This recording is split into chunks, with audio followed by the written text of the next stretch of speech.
It's the Bennington Show. I'm Ron Bennington. There's Gail Bennington. Yo. I'm Ron Bennington. Started off with some cranberries today, Gail. Yes, Dolores O'Riordan, dead at 46. So heartbreaking. A true rock goddess. I always called her Linger.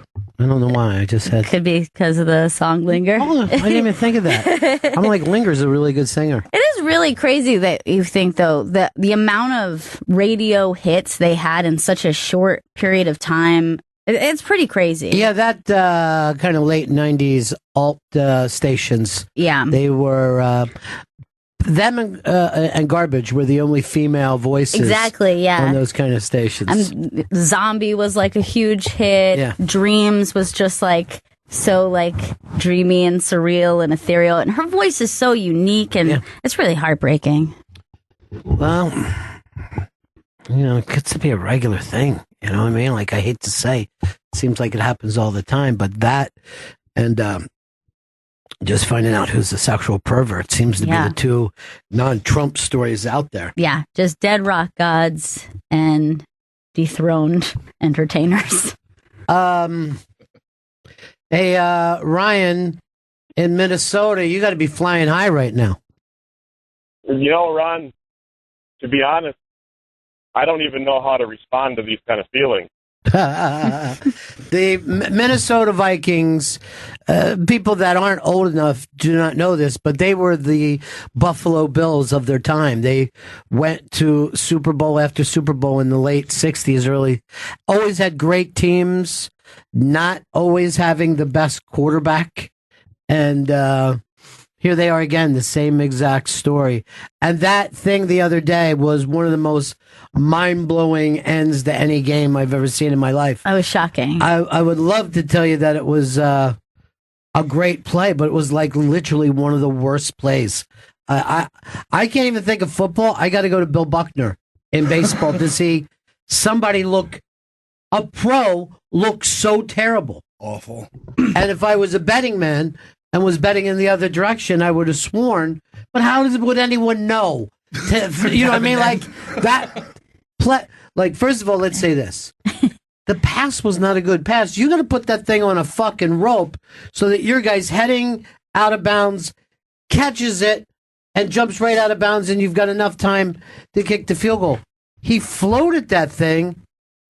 It just came down, and that dude just fucking stumbled and laid next to him. It was the most bizarre thing I've ever seen in my life. It knocked out the other defender. It was unbelievable to watch that happen. But my friends who listen to me, because, I've been following the Eagles all year, and they couldn't get any space with the Vikings. I just wanted them to be able to wrap up that number 1 seed.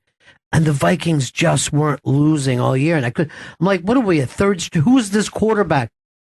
And I start to say a while ago, Team of Destiny, they really want to fucking play in their own house. And then I'm going, well, I guess I was wrong about them until that last play. And then I yelled out, Team of Destiny, I was right. And right away, Mike Vecchione and Big J fucking text me, this is great for us. And I just fucking text back, Team of Destiny. Team of Destiny. Well, Chris Stanley's always like, Ron, it's a quarterback's league. Yum, yum, give me some. He does say that. You got one elite quarterback and 3 guys that nobody was talking about at the beginning of the season, and your elite quarterback is 40. It's a weird fucking year. It's a weird year. Yeah. How'd you do betting? 1 and 3, because why not take a knee instead of kicking a fucking field goal to cover? Why so not? if they had kicked that field goal, then you would. The line was 5.5. Killed me. And then you take the knee because you're not betting. It's the smart thing to do. Oh yeah, because they've already won the game. There's no time on the clock. Yeah, they're in the their idea is to win the game. So that was a heartbreaker for you. Oh, that killed me, because first it ends, right? And then everyone's running on the field. I'm like, what? They're not kicking the fucking extra point? Then they come back on the field, and Forbath isn't on the field. So I had like a glimmer of fucking hope, because maybe they will kick it. Who knows? I was like, oh, of course, they're going to say they're going for 2 and take a fucking knee. The actual football play to do. So last week you were 2-2. And this week I'm 1-3. Yeah, you're checking money away. Vito, what were you this week? I was 3-1, and I was laughing hysterically when they didn't kick that extra point. Can I just say something about you, Vito? And I've said this for a long time. You're the modern day fucking Nostradamus. Mm-hmm. You're the football version of Bitcoin. You just keep going up and up and up. I mean, you're a fucking horseshoe. And I'm telling you right now, if anybody has to go in and see a doctor, take Vito with you because he is luck personified. Look, once I learned the spread thing, I just became Yeah, unstoppable. that was your holdback, the And spread. And you know what? Like that's because what he has is a natural talent. You know what I mean? Like he's not book smarts when it comes to this. You go over to fucking Chris Stanley's fucking place. There's 8 screens up against him. Charts after He's chart. working fucking phones. He's trying to talk to, all of his inside people in Philadelphia and Minnesota. He thought the Eagles were +3. Look, I'm just like one of those octopus they bring out to predict the World Cup. That's me. I think it was just the one octopus. What were they? They were -3. No, excuse me. He thought the Yeah, Eagles but were -3. Because they were +3. That's what I'm fucking Yeah, trying to ask yeah, you. I So while you're understand. sitting here running him down, you don't know your fucking math from your fucking tiny nuts. Your nuts are really tiny. Small. Like a 10-year-old boys, they say. And you Close to get the that body. confused with math? Yes. He's fucking high and tight, that boy. I mean, he hasn't fully dropped yet. Oh you know? my God, the soprano voice on him. Oh though. yeah, that's why. I think his mom put a rubber band around him because she wanted to keep him in the Stanley 5. I mean, if you hear him sing Ave Maria, though, it's so worth it. God, do I cry when he sings that? Look at this Dan Perlman, who, I mean, I guess he's a marketeer. And Tuesday, January 30th, I'm going to be presenting him at Caroline's. But look at this picture of himself that he has up online. We just retweeted it. And it's his face, like it's turned into the Caroline's logo. Oh my God. And I mean, this isn't an album or a movie that he's doing. This is one night at Caroline's. He went out and had this done. Use promo code Dan for discount tickets. And retweet him.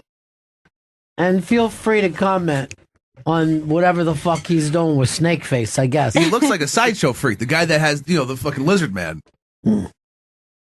Look, if I want to see who he looks like, I'm going to go to Vito right now. Mm-hmm. You know why? Why? Because Vito fucking wins, all He's right? lucking out. He's number 1 on the Cadillac board. Shit. Am I getting steak knives or am I looking for getting fired? No. I'm putting steak knives in the trunk. There's only 2 people in this thing. I don't even know if I'm going to let you bet.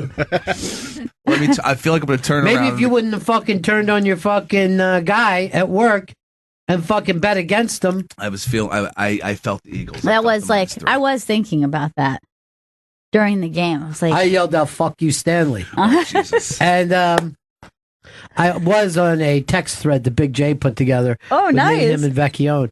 And then,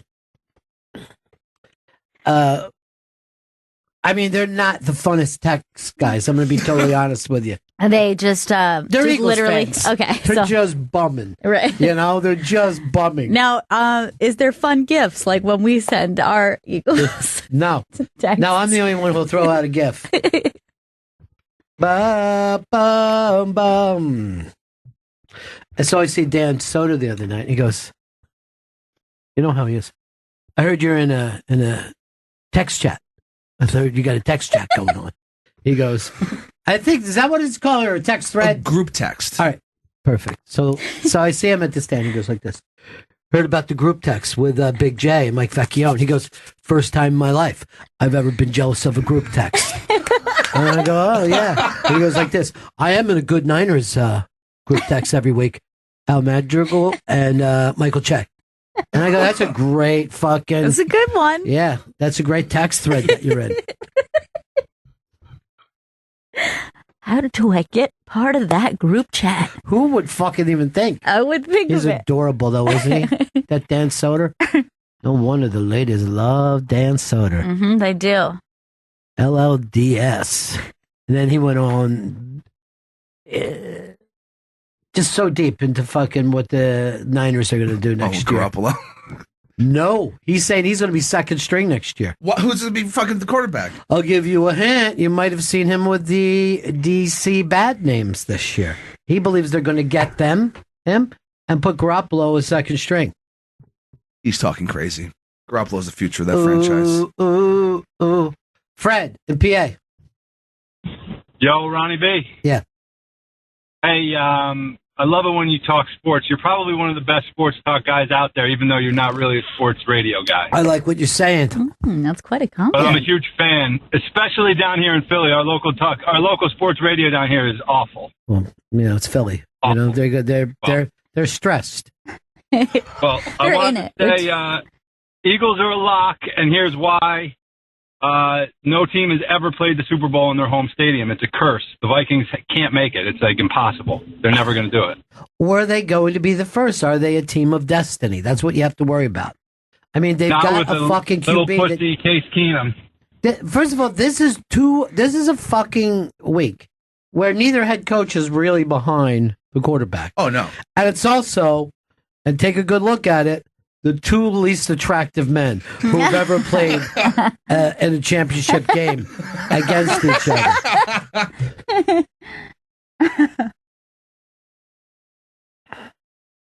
They're not good-looking guys. But anyway, yeah, I mean, I don't, the curse of that, the thing. I mean, up to a point, it's only been warm weather teams anyway that could do this, Most of the time, it was either the fucking Dolphins or the Rams for the first fucking 20 years, no one was making a big deal. Like, hey, it brings a lot of money into our town. But anyway, Patriots loose. Anyway, in the world. The Patriots won't go into that game as unprepared as the Steelers did. Because the Steelers went in that game thinking it was a joke, but Bill Belichick ain't gonna let that shit happen. I know. You know what? I was yelling that you're looking at the Patriots through that whole fucking first quarter, and then I actually started yelling this. Oh, it looks like they got a call from the head office. They want to get this fucking game back because there's starting to be some pretty odd fucking calls in that game, and fucking Jags. Blake Bortles, I always said this, modern day Johnny Unitas. Modern day Johnny Unitas. There's no stopping him. Both teams hit the over. The fucking over was like 40 points. Yeah, that was 90 fucking points in that game? Or like fucking 88? It's fucking ridiculous. Ben threw like 5 touchdowns. People were telling me, or at least one person who doesn't want to be public, that he heard that fucking crowd booing fucking Big Ben. And I'm like, why don't they boo the fucking defense? No shit. That fucking Jags defense couldn't do jack fucking dick the week before. And this week, they're fucking Johnny Cox.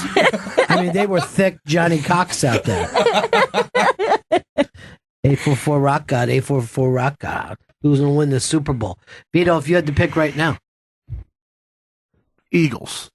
You're just trying to fucking be nice. You're trying to be nice to Sweet Dad. No, I'm rooting for the Eagles. Jeff Garcia follows me on Twitter. I'm all about the Eagles. Well, Jeff Garcia has really not fucking played anything in a million years. And why does he follow you on Twitter? I don't know. It just happened one day, and I'm really excited It's about it. got to be a different Jeff Garcia. No, it's a verified. By the way, when he was starting for the Niners, I wouldn't care if he followed me or not.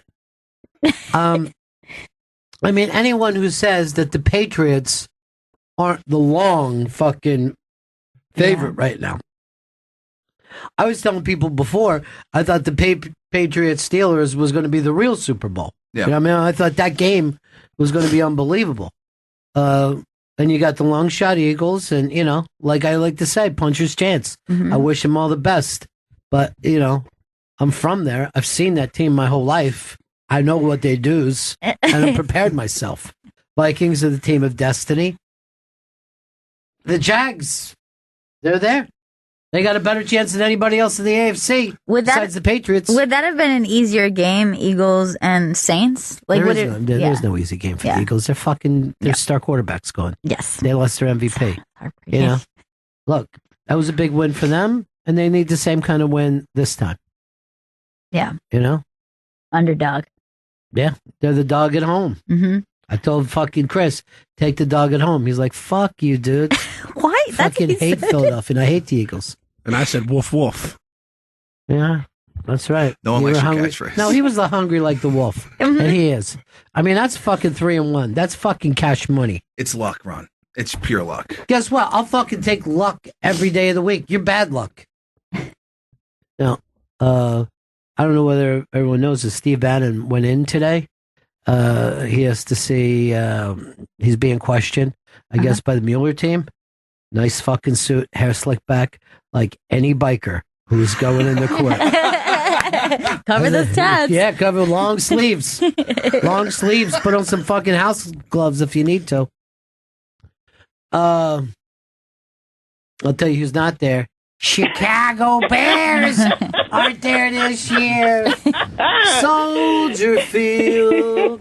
We play the games at Soldier Field.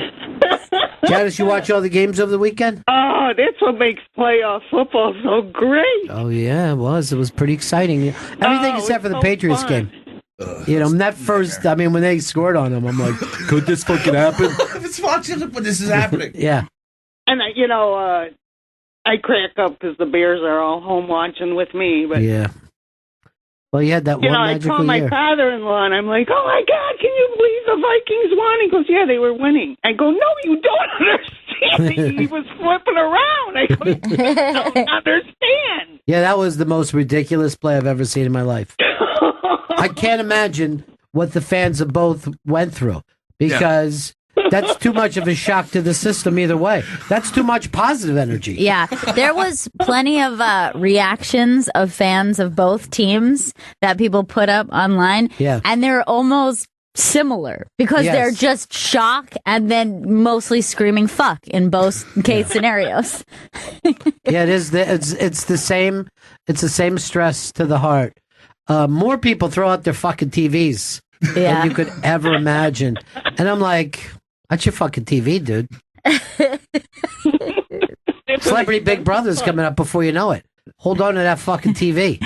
There was one guy who, I think he's maybe 3 down, and he's just bugging out. And I just realized as he's freaking out, there's a child on the floor. And I was like, this is terrifying. Could you imagine seeing your adult just losing it? Dude, that was my Uncle Ray in fucking week 3. Screaming racial things every fucking... Fuck you, bitch! Fuck you! Oh my God, motherfucker! Fuck you! Fuck you, bitch! Fuck you! Ouch. No! Fuck you! Let's go! It doesn't even look like he's enjoying himself. No, with that. it's hard to tell, but he is a Vikings fan. I got news for you, too. I'm going to say this. I'm a little suspect of these videos because it's easy enough just to play that back and then do that. I think some of them do. Oh, without a doubt. Not many people are just fucking videotaping the last part of the game. And how many bad videos are there out there on people's phones? It's bullshit. All right, easy, man. Let's just fucking relax and discuss. You're as bad as this fucking guy. You don't have to be that upset. Oh my God! The dog. Oh my fucking God! That's Oh my God! Oh my fucking God! All right, let's see somebody who lost, though. He's trying to text the fucking friend right away. Right, What are you right, doing? right there. Stay where you were. Where are you going, Chris? Right there. You're in a whole nother, thing. You're at Google again. This is when I'm so glad I'm so last century. This is just It's the man laying down the crumpled phone. into a ball, In a Breeze shirt. See, I don't believe him. I don't believe this fucking fetal thing. position, and tears. I think he wanted to go viral, that prick. Yeah, he just gave a thumbs up at the end. So to cut No, the he fucking didn't. video. He definitely did. He did not. Why do you just have to take on my goddamn energy? You're like a Great happened. Dane. You know what I mean? You just start fucking barking and just This one's great because this is just a shot looking into a bar with a bunch of Saints fans. All right, great.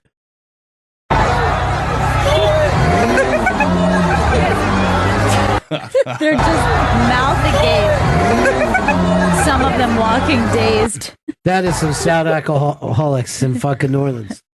At least they are alcoholics and they can fucking go with that. Is this a Saints fan? He's a Saints fan.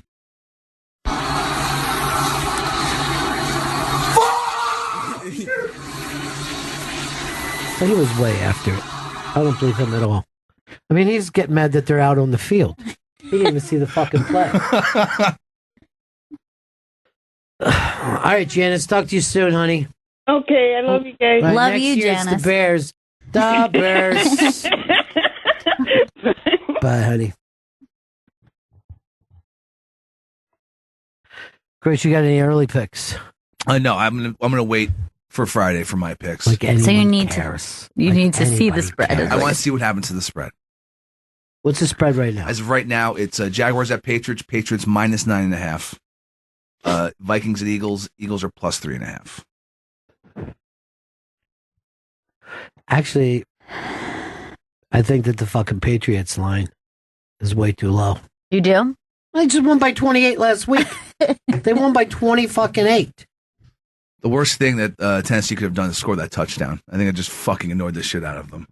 I don't think that's the worst thing that you can do in a game. It was over. Do you think if they would have, it would have been a nothing game after that? 6-0. This is what's keeping you off ESPN or even Fox Sports. The worst thing you could do is score. You'll just make the other guys angry. You just showed what an abuse victim you are. Is the Eagles the earlier game or the later game?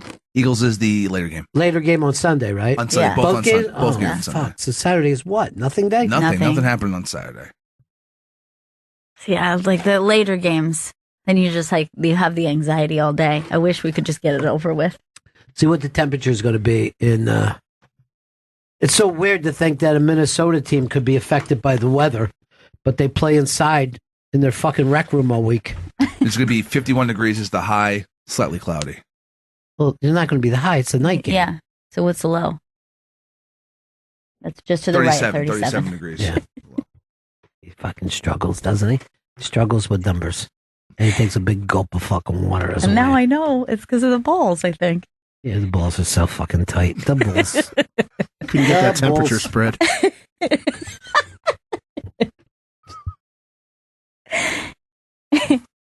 All right, the big story, the big comedy story is Aziz Ansari, serial rapist. Is that what it is? Some young girl went on Babe, the Babe website, and gave every detail about her fucking bad date with Aziz. There was immediate attack on Aziz, and then blowback of people saying this girl's got to take some responsibility. Yes. This is unlike some of the other circumstances we're hearing. This is like a very uncomfortable, weird gray area that I like every time there's a new article about it. It's hard for me to make it through because I just find the whole thing to be just very cringy and uncomfortable. Now, Aziz took her out on a date. It's not like he bum rushed her. She still had some wine, a couple bites of lobster roll, wanted to get her home, showed off his hip bachelor pad, and immediately went into the old bump and grind, pulling off clothes, and she was like not comfortable with it. And this is, by the way, I've talked to quite a few women, and the thing that weirded them out the most was the fingers down the throat. Yes, particularly repeatedly. Like, first of all, that's a bold move on a first date, and you haven't even had any other kind. Like, your first penetration should not be fingers and mouth. That's for sure. Not that deep. I mean, that's it's okay. You put some up on the lips. Like, who's a naughty little kitten? You're going. If you're like deep throating with fingers, that's not a good first step. That's not first base. Now, did you read the article, Chris? Yes, I did. And you're a Tinder guy from way back. Oh yeah, love Tinder. You actually even had sex with a mentally disturbed woman, which you know. I'm waiting for that one to come out next. So am I, kind of. That was a dicey situation. Lucky for you, be honest. I don't think it'll get as much press. No, hopefully. Now, she said disease. I keep calling him disease, and I love that. Aziz the disease was not picking up on her nonverbal things. Yeah. And even when she would go, we need to stop, he was like, okay, let's just sit on the couch and chill. And he started back up again. Right? Now, I admit I'm from a different generation, the strong persuader generation, where you don't surrender. Yeah. You know what I mean? You just keep saying how far it'll go. And that is now considered something terrible. Right. But I will say this. Everybody should be trying to read each other's nonverbal cues, totally. But that's not the same as saying, no, don't, stop, let me leave, get me out of here, that kind of situation. It's not the same. It is, however, very uncomfortable and just speaks very badly to the situation in general. Right. But I don't know if we're talking about the big R or something. Well, look, let's get beyond this. There's no jury that would convict Aziz. There's not a jury that would convict him. Right. But, and I'll leave it here to but. Aziz was being very selfish, right? Yeah. And the girl got her feelings definitely hurt, if not maybe even more. Maybe she was rocked in a way that, of course, a guy doesn't quite understand. But at the very least, she felt like meat to him, right? Yeah. She did not feel like Aziz cared about her at all. So you could make the case that, she should have fucking, got the fuck out. Yeah. Or why did she go to his apartment? A lot of people are saying that. She went to his apartment because he's a rock star and she had a chance to see if if the shoe was going to fit. And she was going to spend the rest of her life, going to the Emmy Awards or whatever the fuck people would care about with Aziz.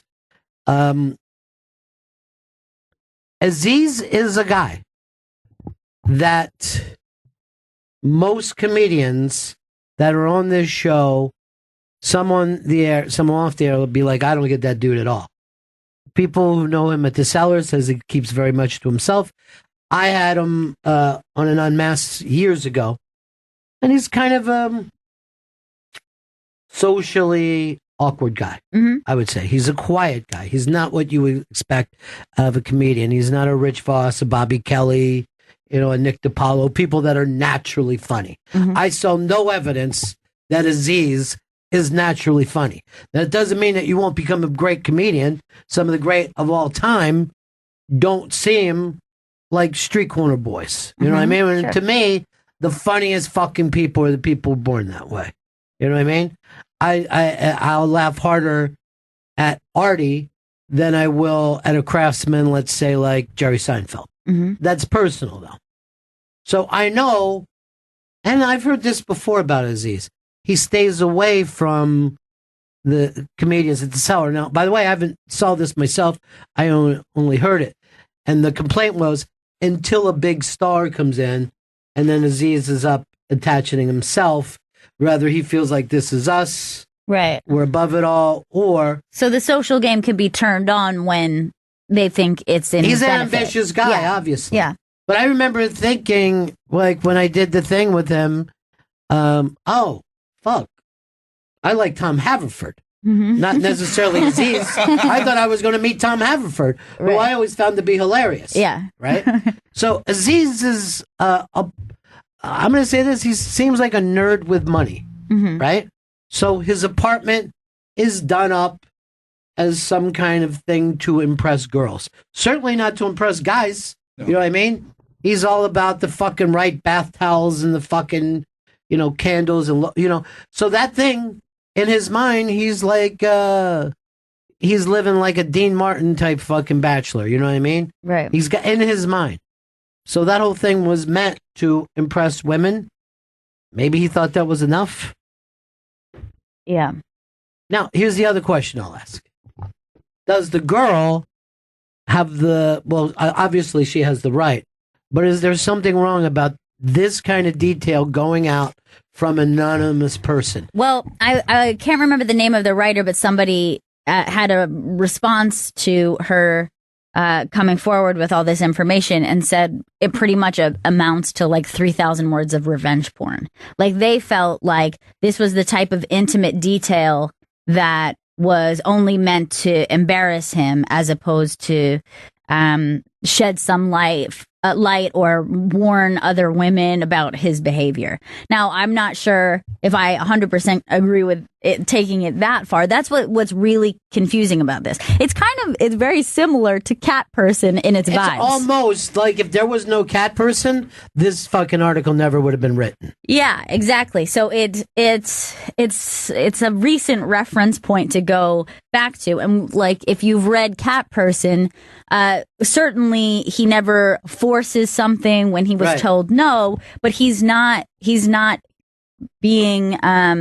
connecting with her, and his awkwardness and not connecting with her puts her in a position where she doesn't know how to get out of the situation. But if she put her name up as Sally Hall and told this story, like, I'm Sally Hall, and man, I went out with a fucking Aziz and he was a dick, right? I think I would have, respected that fact more, even though she would have got some blowback. She would have said, here I am. Because you're right. She doesn't seem to be warning the world about a rapist. She's saying, I got fucking treated less than by this fucking dude. Now, there's a couple things that, like, the fact is, Aziz said, hey, I read it wrong. You know what I mean? He, like, put out. Yeah, he had a statement that was not necessarily saying what he was like, I was unaware that I was doing something. It was shocking because to me. He's on the spectrum. Yeah. That's what he should have said.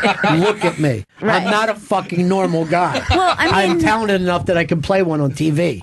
If there was any, instance of things being like sort of incriminating in which you could say, okay, here is, now you're in the red zone, you have messed up, would be when she's like, look, I'm not feeling this isn't going well. And he's like, cool, let's just step back. And like a minute later, like he's on the couch and his peach is out. And then like, that's one of these things that I'm not really sure why that seems to be like a common thread, but they're like, maybe if it's just out, something will happen. And that's not the way it goes. Like, that's just like, I think that's something we can all take away from all of the stories. Keep the dick in the pants until somebody's really asked calm for it. Yeah. Like I feel like we're going to the point where we're going to be signing contracts for a fucking Twitter date in the future. Yeah. I think you're going to be able to say, look, here are my terms. Yeah. It's the same way that when people come in here and have a conversation, they stop them in the hall and say, look, sign this. This might get replayed. Excerpts of it might be, replayed. No one fucking reads it. You just sign it. But, all right, let me go to Jen and just ask this off the bat. Because you're a young lady. Are you the same age as the person? I don't remember how old she said she was. She's like 22 or She's 22 at the time. She's 23 now. Okay. Oh, no, I'm not. So she's a youngin'. Yeah. Now, going to the apartment, right? First date, going to the apartment, does that mean anything? Is that kind of like, hey, we're heading towards sex, yes or no? On her perspective? Yes, her perspective. I think she was open to it. Just by going to the apartment. So if your friend said, I went to the apartment, you'd be like, because you wanted to have sex. Well, it depends, because some people will go to the apartment thinking like, okay, we're just going to hang out, Netflix and chill. Doesn't mean that we're going to have sex. Netflix and chill does mean that, and that's the thing. Right. The fact that code word is out there. Right. People, it has two different meanings sometimes. No, so there's that thing there that a lot of people assume right away. But I will tell you this. If you're a guy and you go to another guy's apartment, right? You guys are just going to hang out. You never get a tour of the apartment. A guy will never go, here's my bathroom, look at the shower, come down, here's the extra bedroom. I'm kind of using that as an office, and this is the bedroom. Yeah. It never happens. You just go in and sit on a couch. Can I show you the jacuzzi? But there has never been an occasion where a man brings a girl to his apartment that he does not show off the apartment. Right. Well, maybe Chris Stanley. I never have. But I meant nice apartment. Yeah. Yeah. I mean, I think I would like it to be a circumstance where, I mean, if you think about it, just take away what we socially think of. Oh, would you like to come upstairs? Or like, oh, it's late, but we don't want to go to a bar. So maybe we'd like to talk some more, maybe somewhere quiet, maybe my house.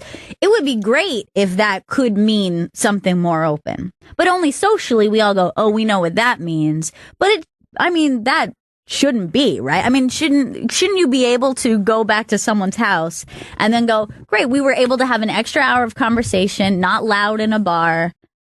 I got to see his place. I got to, he showed me his books. And then I went home. It would be nice if that could exist. Yeah. It's just not true. Yeah. I always stop, and, we watch the submarine races. It used to be an old thing that you would stop and park in the old days. I'm talking about like the TV show Happy Days. Hey, Mark. Mark, you're on the air with us. How you doing, man? I'm good, man. How you doing, Bennington? Cool.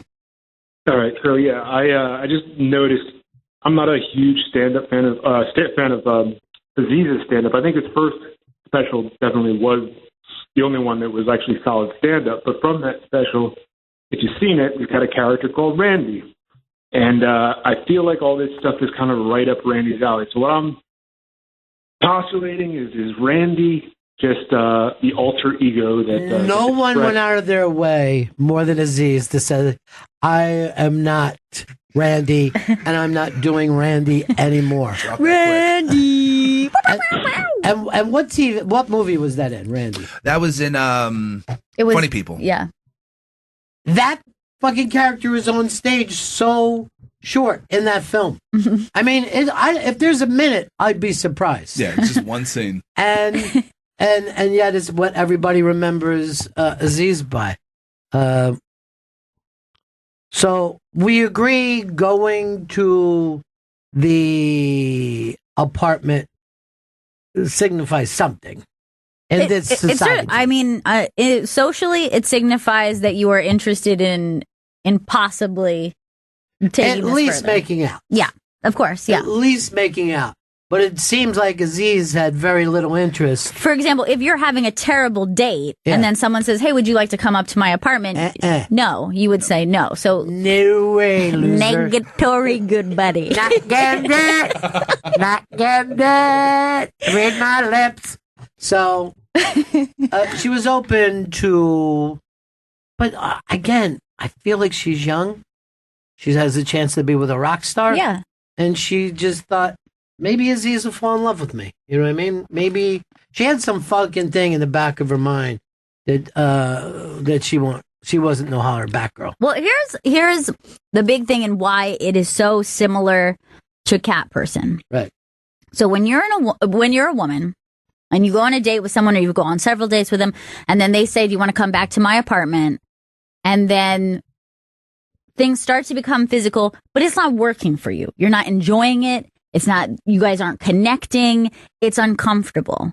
Right. Then the next situation is you knew what you were getting into, not it's okay to back out and say, I'm not enjoying this. And that's where socially we have a problem. That there should be a way for people to say, I thought I was going to enjoy this. This isn't working out.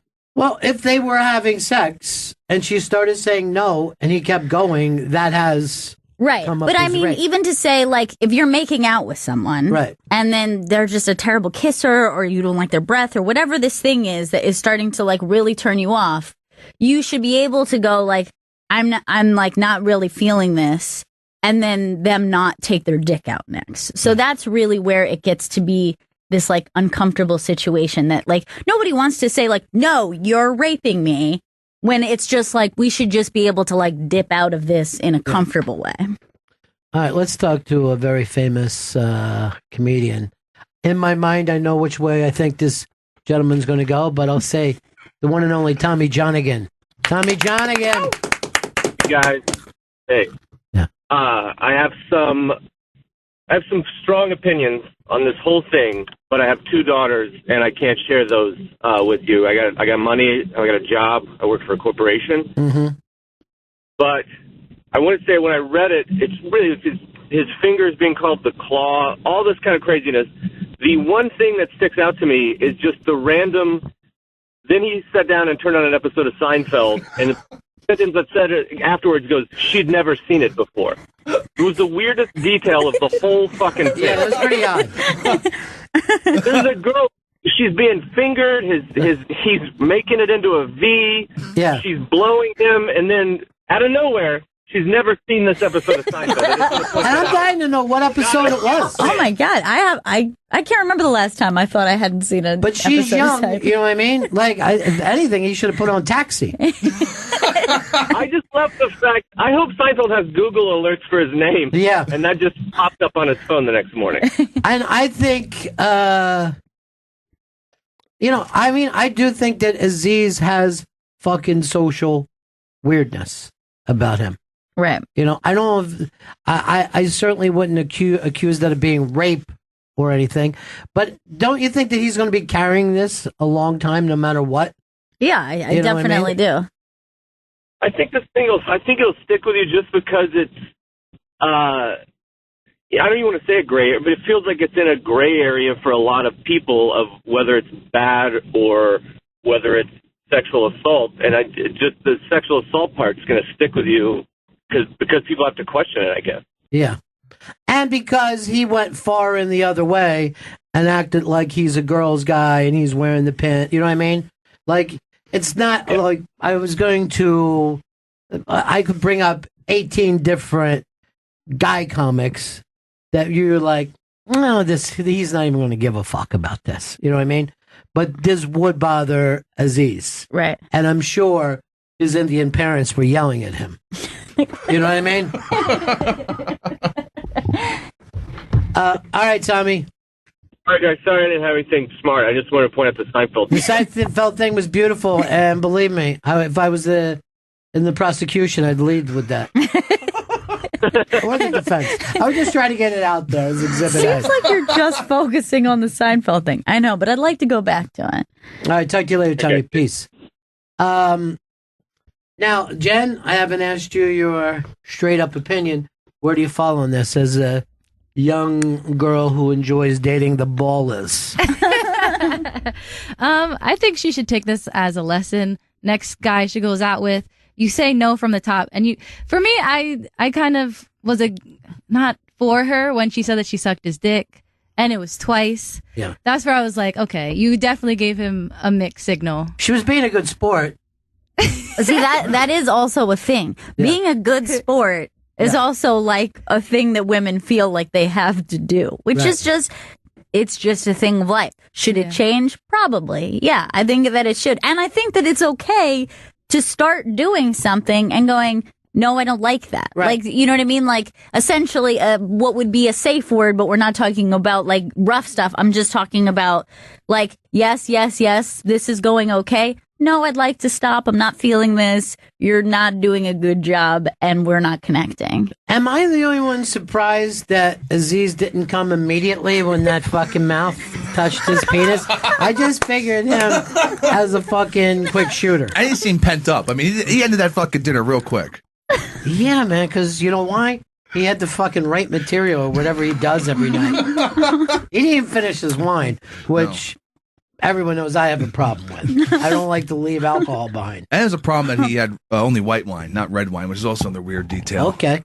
That's very old school, Chris. Is it? Do any men drink white wine? They do now, yes. No, but I'm saying that she made the point of we didn't have red wine. That was weird because I prefer red. But then he just offered her wine and it turned out to be white. At her house? At his house? At his house, yeah. I don't think a man would have white wine in his house.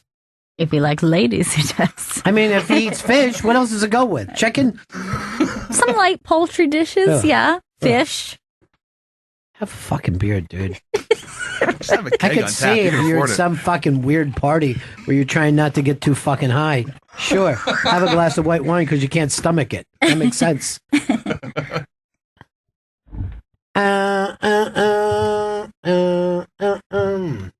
So... You were thinking she should have been more verbal. Yeah, I definitely think she should have been more verbal because I don't feel like he read her right, which I could kind of understand. He wouldn't read her right. I mean, she came over his house.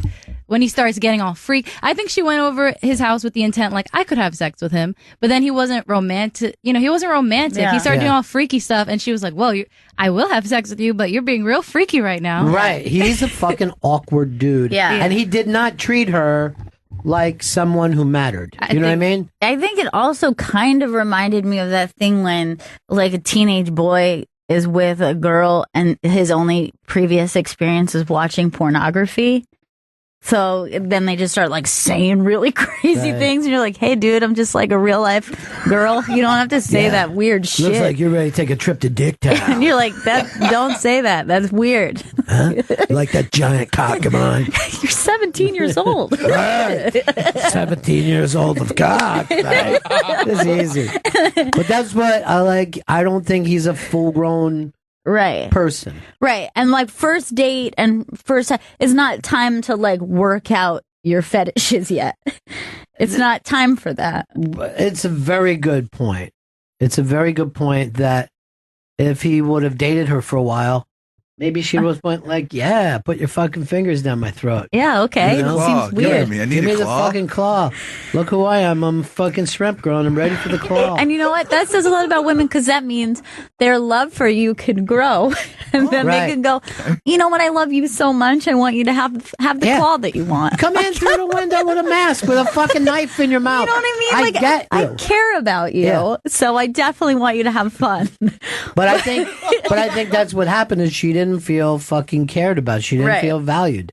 She just felt like she was like as quick as he got her to the Uber when she did want to have sex is how quick once he came she'd be getting in the Uber. I mean, you're not even going down the fucking elevator with her to the Uber. No. You know what I mean? You're sending her out in your neighborhood. Yeah. Yeah, it's nice you're getting her an Uber, but beyond that. Yeah, you could have fucking taken a ride down the elevator with her. I think it was an Uber pool too, which was even worse. That's not true, Chris. That's not fucking Now you're starting rumors that that was the worst part of the whole thing. Sean, North Carolina. Hey, Ronnie B. Yeah. Y'all were talking about the girls being a good sport and doing the BJ, and they should really get past that. And they usually do right after the wedding reception. All right, so just to let us know where you're playing in the Catskills this weekend.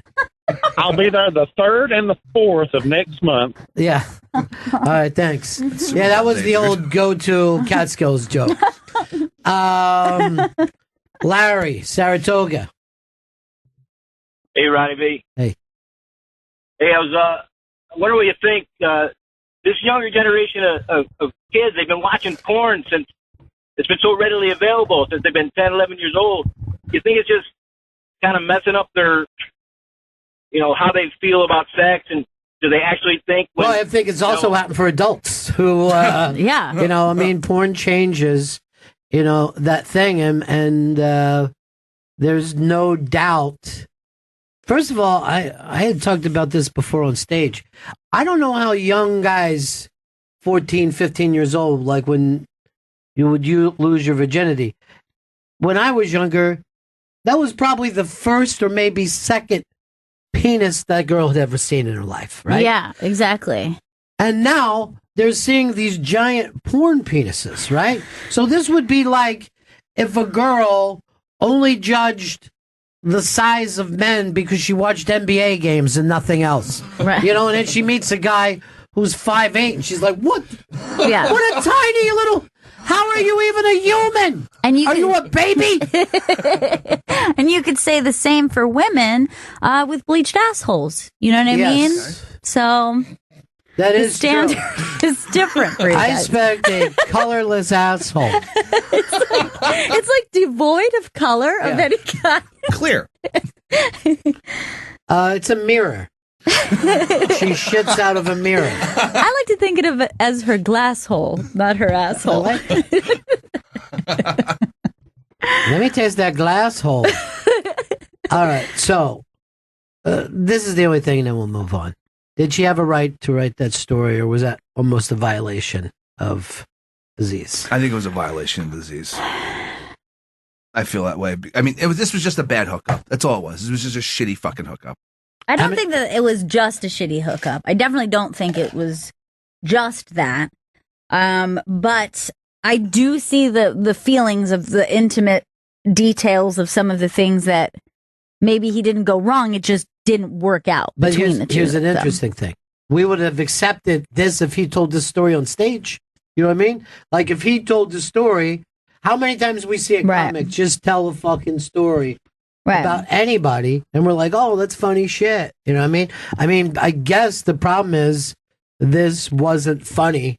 Right. You know what I mean? That's very true. You never say, hey, that story that you told about the girl that you hooked up with, like, was she okay with you telling that story? Or, yeah. People don't even check with their mom or their kid or anybody. They just like, hey, this is what I do. Yeah. Now, Chris, you told a story about seeing Conan's sidekick, and you had a bad thing with Andy him. Richter, yes, I had a bad interaction with him. And you still dislike him to this day. Yeah, and you told the story on the air. Yes, I have. It's really not that different when you think about it, because I'm sure Andy Richter is not defined by that one moment. We don't know whether he was going, he sees Andy Richter on the street, yells at him, Andy Richter blows him off, right?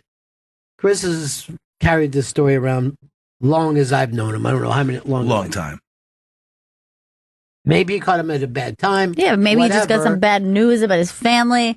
Maybe sometimes he's friendly, sometimes he's not. Right. Whatever it is. But Chris has every right to go, hey, this was my shitty experience with this guy. Chris owns that story. You know what I mean? And the thing is, I guess this girl owns that story. My biggest problem is she, came in anonymous. Now, I'm going to bring up another one. This is on the iBank today. Paul Haggis, the screenwriter of some Oscar-winning, yet not incredibly great films, accused by 3 women of rape. Mm-hmm. Leah Remini is saying, as well as, I think his name is Mike Rinder, who's on the show or something. Mike Rinder. They're saying, these are Scientologists out to get them. Interesting. So they feel like that this is now being used as a tool, and they're saying we can get him this way. And Scientology, according to them, just wants to hurt, even if this thing never goes to court. This could, be and this is how they get even. I beg you guys to watch the Leah Remini show. It's the best show. It's 100 times better than 60 Minutes because she only has one topic every week. Fuck you, Scientology. And you can't, there's a guy who tried to comb his hair and look at his face in our window. It's very embarrassing. And I very rarely see women do that, but a lot of dudes do. A lot of guys do it, yeah. That's because guys never stop in front of a mirror. But the least reflection, they're like, oh, fuck, man. I do look kind of good. So I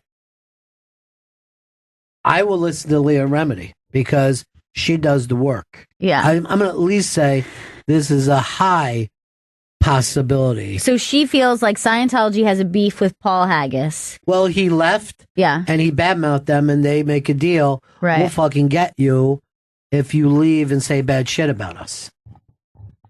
Now, I didn't even bring this up. 2 of the women, and they've been anonymous too, 2 of the women are supposed to be John Travolta and Tom Cruise. Okay. Now, they have every right. I saw a Tom Cruise movie that I liked. Which one? I think it's called Barry Seal. It's about Barry Seal, the guy who flew guns and dope. And he looks way different now. His face looks different. He's a little puffier. He was not putting on the Tom Cruise thing. He was like less than a... Not like happy and toothy? No. Matter of fact, at one point he got his tooth knocked out. And I yelled out, I never thought I'd see this in my life. Was it his middle tooth? No, but it was right next to it. So the first time someone pointed that out to me, I couldn't believe I'd never noticed that before about him. What's that? That he has a middle tooth. What? So like... Wait, this is the first time hearing too. So like how everyone has 2 front teeth, yeah. He has a front tooth that is just directly in the middle of his face. What the fuck are you talking about? What the fuck? So it almost is like... He almost looks like he has 3 front teeth. Now, is that because he does it, his mouth isn't big enough? I'm not entirely sure. But if you take the line straight down, instead of ending in the now, those aren't his real teeth because remember when he was in The Outsiders, he had all fucked up looking teeth? He has really goofy looking teeth. Yeah. See, outsider teeth. Tom Cruise outsider teeth. Or maybe even S.C. Hinton teeth. There you go. Now look at them there. Very crazy. Yeah, he has a little boy's mouth. It's very strange. It's a little boy's before he But I guess within somehow in the putting together this new smile of his. They got a front tooth, but it's like directly middle front tooth. You know what that is? That's Scientology at work. Mm-hmm. That's a Scientology. They got extra front tooth because they've evolved with their thetans. So this story suddenly becomes That's even more very interesting. Yeah, that's very interesting.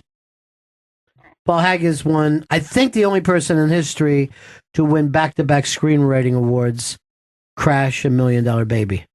Neither one of them a favorite movie of mine. Yeah. But you know what? Here's to the winner. I always lift my glass, and then I hear 3-time rapist. Glass goes down. Oh, God. Then Leah Remedy says, wait.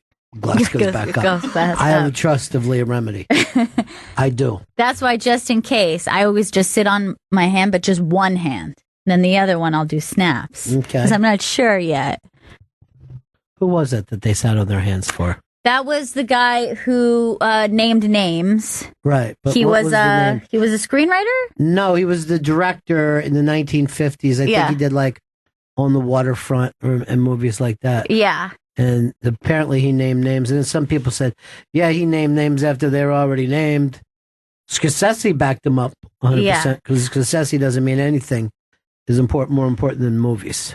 I remember his granddaughter is a big actress now, Zoe. I can't think of her last name. I know it. Deschanel. Deschanel. Yeah, that's a name. No. You're talking about Zoe. No, that's not. I don't think that's his granddaughter. But I think he does have a Zoe granddaughter. Just put in Zoe and see who pops up.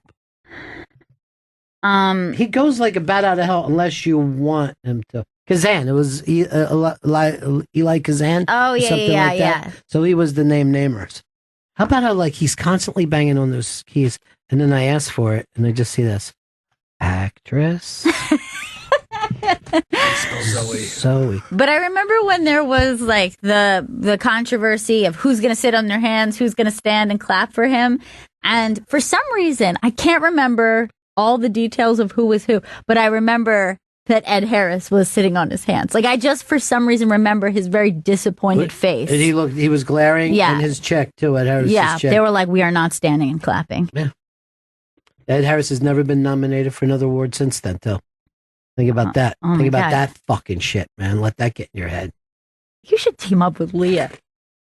Crack this whole fucking case open. I fucking love to be on Leah's show. I'd be like, even though I have nothing to say about it, What if you just sat next to her and then they would say something, you could go, what? I would do that in a That's heartbeat. fucked up. And I'd be, I could be one of those guys like when the Scientologists start to follow her, I'll jump out of the fucking car. The fuck are you doing? We have every right to do. They know all their rights. You know what I mean? Like they'll come up and just start videotaping in your face like they're paparazzi, but they're not.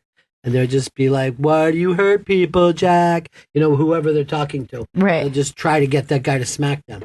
And I could be like, "Fuck yeah, I will start smacking." I like this That position. show's so strong. Now, here's the thing about Leah. I'd be like, okay, I get everything that you're saying, but you just thought of this a couple years ago? I fucking knew this shit in the 80s. You know? I knew this as soon as fucking I read the first John Travolta story. I'm like, what the fuck is he doing? Yeah, I always remember being aware of it, but I maybe that's because I grew up in St. Pete, and they were always part of the conversation, the Scientologists. They were always nice people. I never even knew anybody who had a problem with the Scientologists without going into Scientology. Right. You know what I mean? Like, they weren't bad neighbors at all. I do know somebody who had a circumstance where she was like fresh off the bus in New York City, like never been here before. They're like, hey, we would love to talk to you. Right. And she finds herself like in a basement after like all these interviews and everything. She's like, I would really like to leave. And like 7 hours had gone by, but she was just being too nice and not getting Same thing we talked about cat earlier. person. But also, this is the same exact thing. People get off the bus and listen to those comedy barkers, and they end up in a bad club for a 7-hour fucking open mic. And they're like, where are all the people from David Letterman? They still say people that have done David Letterman will be showing up at the LOL fucking club on Broadway. Oh. All right, up on the iBang right now. This is breaking news. There's a story that compared his behavior, Aziz's behavior, to what he said on his book on dating, which, again, you got to be real careful when you're taking the high road with anything. All right, so that was his book, Modern Romance. Came out like 2 or 3 years ago. So your most casual encounter could lead to something bigger. So treat those interactions with that level of respect. Mm. Yeah, Aziz, I don't know if you did that. A how-to guide for dating in the digital age. Does he mention the claw? There's something uniquely valuable in anyone, and we'll be much happier and better off if we invest the time and energy it takes to find it. Okay. So this is like a pretty serious take on dating. Yeah, of course, because I'm not saying that he's not funny. I'm just saying he doesn't seem to be naturally funny or gregarious. Right. Happens with a lot of people. They end up being very good comedians. But they're more writers or they're more character comedy driven. nerds. Yeah. That's what I call comedy nerds. And people wear that on their fucking sleeve like it's a great thing. I don't know. I say, I think Patrice came up with a back of the bus person. You know what I mean? Yeah. Oh, the funniest guys are always in the back of the bus, back of the classroom. Just fucking on the outside of that thing of, hey, I worked real hard on my comedy last night and I'm ready to show it to you. A funny person's like, I'm just going to go up there and rock this shit. Well, who are the girls that you had on Gail Meets Girls this weekend? This weekend was Sydney Washington and Marie Faustin. Which one of them said that you don't want to be thinking about comedy when they're off stage? Marie Faustin. And that was making me laugh. Put up pictures of them because I know they were saying how pretty they were, and I know I looked at them. You can just Google it. Yeah. He fucking refuses to Google anything until.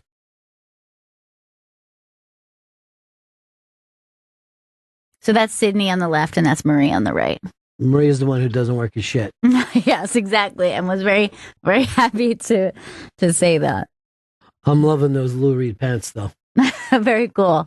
They're very stylish ladies and super pretty.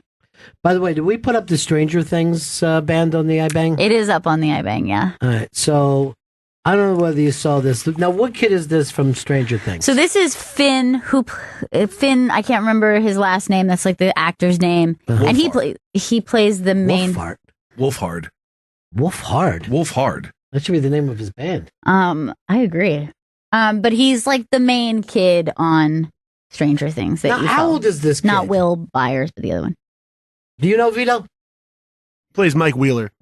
How old is he? Oh, I think he's like 14 or 15. Is that right? Yeah. All right, now here he is on stage. Rolling Stone had this up, and this is him covering Lou Reed in a club. How's everybody doing tonight? In Brooklyn. That kid is fucking adorable. So damn cute. So I understand they play Weezer covers, they play Pixies covers, and then some originals. And their entire audience looked like it was the first time they ever got into a club. I know. I loved when he like first said it, and then you just hear like that high-pitched shriek that could only be teen girls. Or even like middle school girls, it even sounds like. But that was also the same age of the kids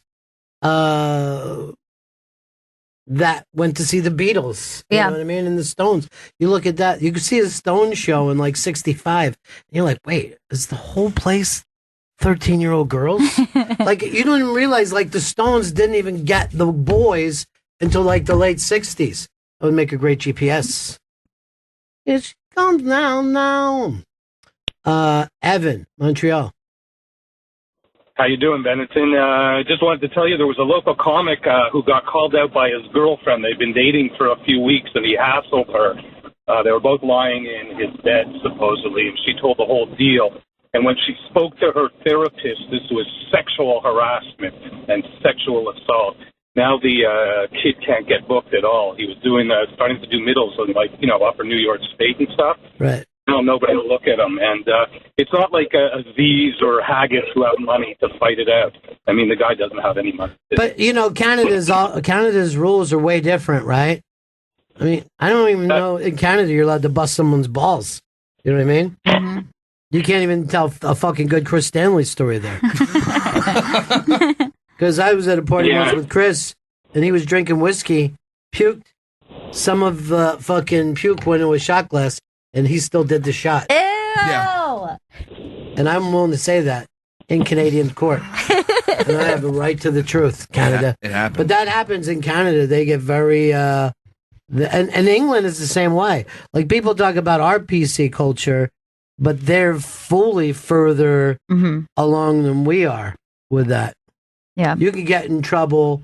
You could go to jail in Canada for fucking mean comments, online. Yeah, they find out who you are, they'll say it's just harassment. Remember, Chris's thing used to be rest in piss when someone died, right? That wasn't right, A Chris. guy in England picked that up and he ended up doing time for it. Yeah. Yeah, I think he's still It's rest in peace. Yeah, not rest in piss. piss. That's not a nice thing to say. What if you don't like the person who passed away? You say Just rest in piss. You keep it to yourself. Yeah, Oh. you just think it in your head. Okay, no. And then you have to talk to Jesus about that later. If someone I don't forgive like, you. guys, I'll say he was like a brother to me, or at least a cousin. He was like a second cousin to me. He was definitely like a neighbor to me. Yeah. Like I knew he lived nearby. He was like a neighbor, but a neighbor that I vacation with. That we go in, Right. our two families go in on a beach house. That is close. That's too close, in my opinion. I don't think neighbors should vacation together. I would actually go this far. I think if the kids have a play date, the adults shouldn't even be talking with each other. They don't become friends, too. That sounds like Yeah. a nightmare. I know that would happen a lot when I was a kid. Is I would have a friend and I could feel the pressure and the tension when they would approach my parents, like, we should get together, like, do dinner. And, like, I could see my parents, like, yeah. And I'm like, oh, God, they're ruining this for me. Because I could feel them being like, yeah, don't invite her back because she brings her parents and they're awful. It isn't that, but you know what I mean? I was doing morning radio, and I knew what they were after. Here she comes now. Why didn't Jane's Addiction ever cover that fucking I song? know. What were they fucking thinking? It's right in his range. Yeah, the fucking the Stranger Things band. Stranger band. Those Stranger Boys pulled it off. Scale 1 to 10, what do you give that song, Chris? 10. The kid's great. 10. 10? 10. Oh, surprised me. Thought you just, Gail? It's a perfect kitty 10. A kitty 10, real person 4. Right. For Well, I'll say kids, this. 10. And I got this from fucking Pete and Roger. The kids are all right. Mm-hmm. I like to see the kids out there rocking. Yeah. I like to see a fucking guitar by a strange looking fucking kid. That No, here's the thing. This is how kids get into good music.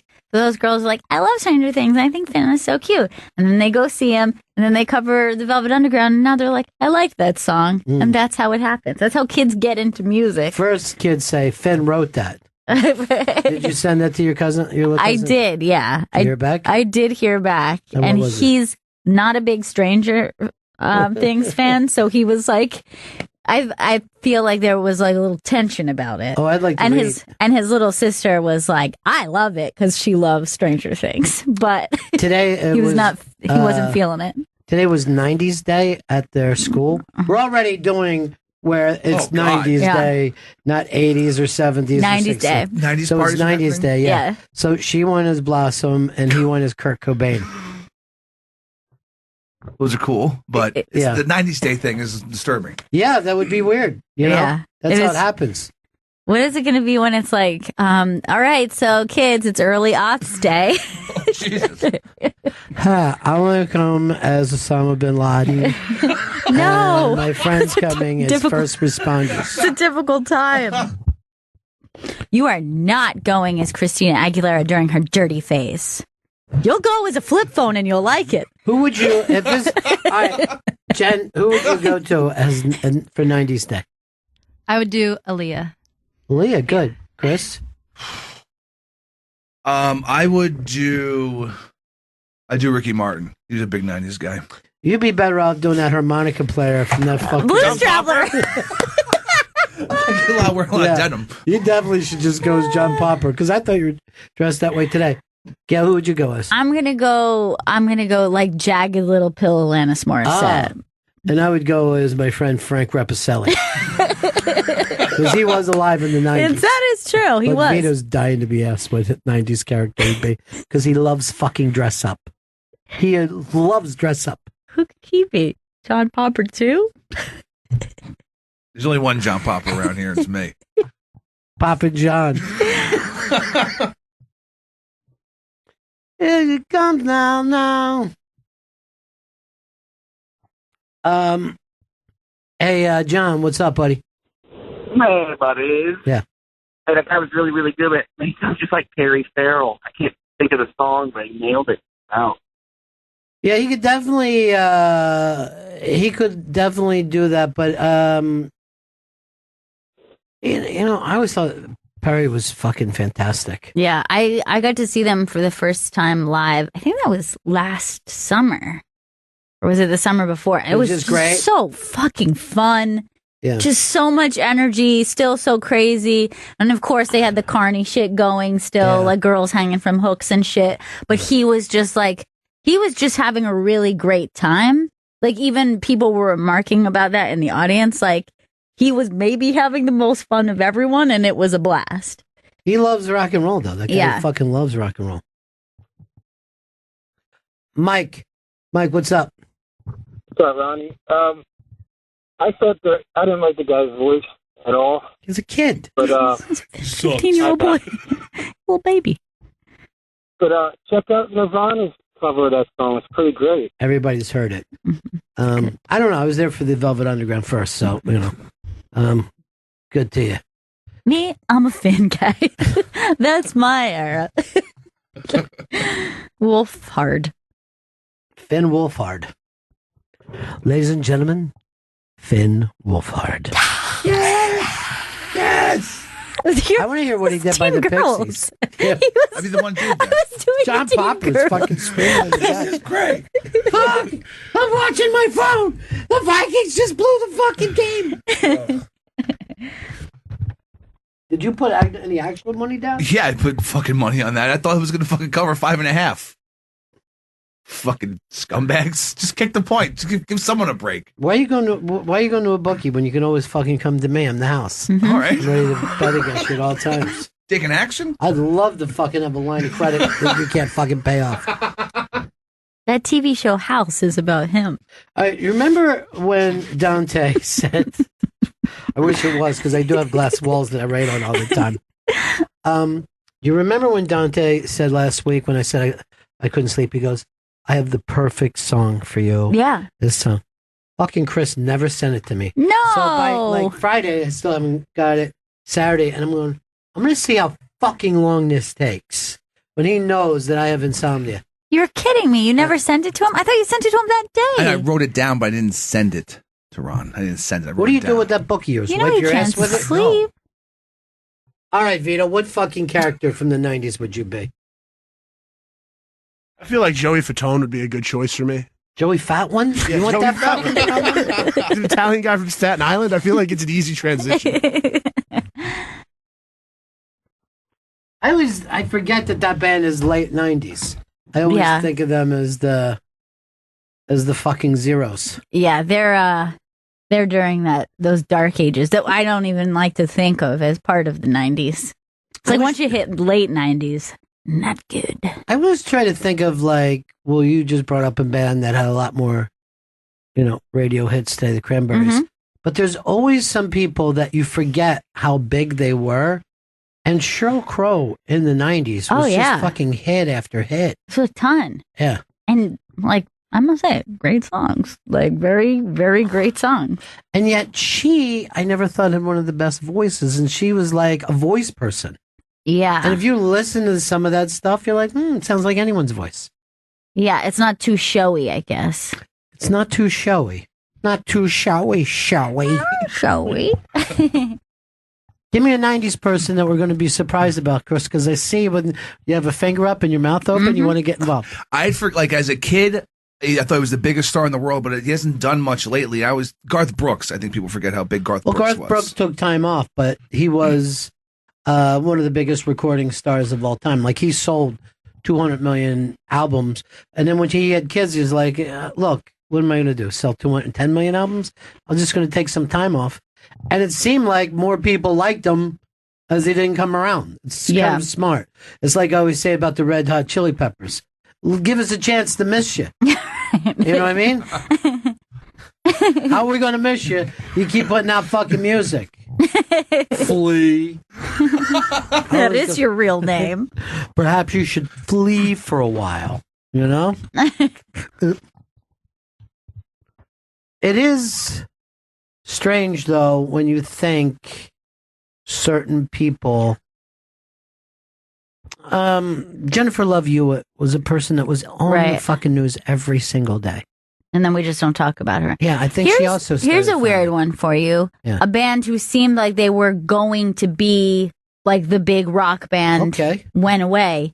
Bush. There was a time that it was like Bush is the next big rock band. They had like a couple hits. People were like, this album's great. And then like we don't talk about Bush as like one of those great 90s bands. It just didn't. Because the guy from Bush looked like David Beckham and people found themselves incredibly attracted to him. Yeah.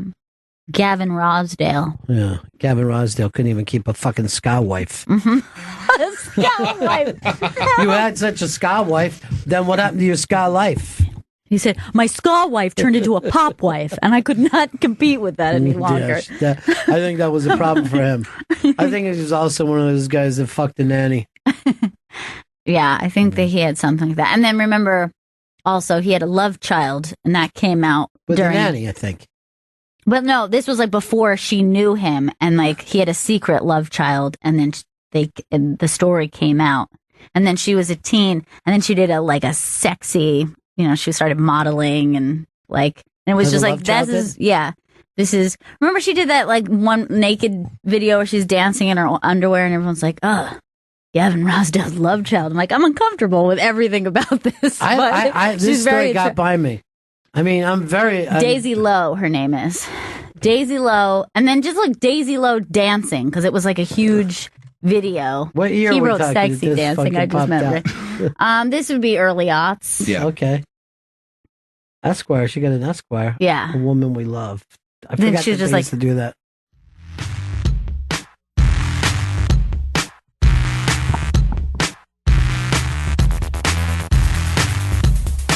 Why is she always at the same spot in the house?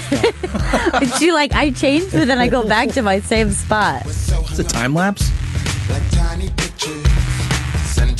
Well, she's not a dancer.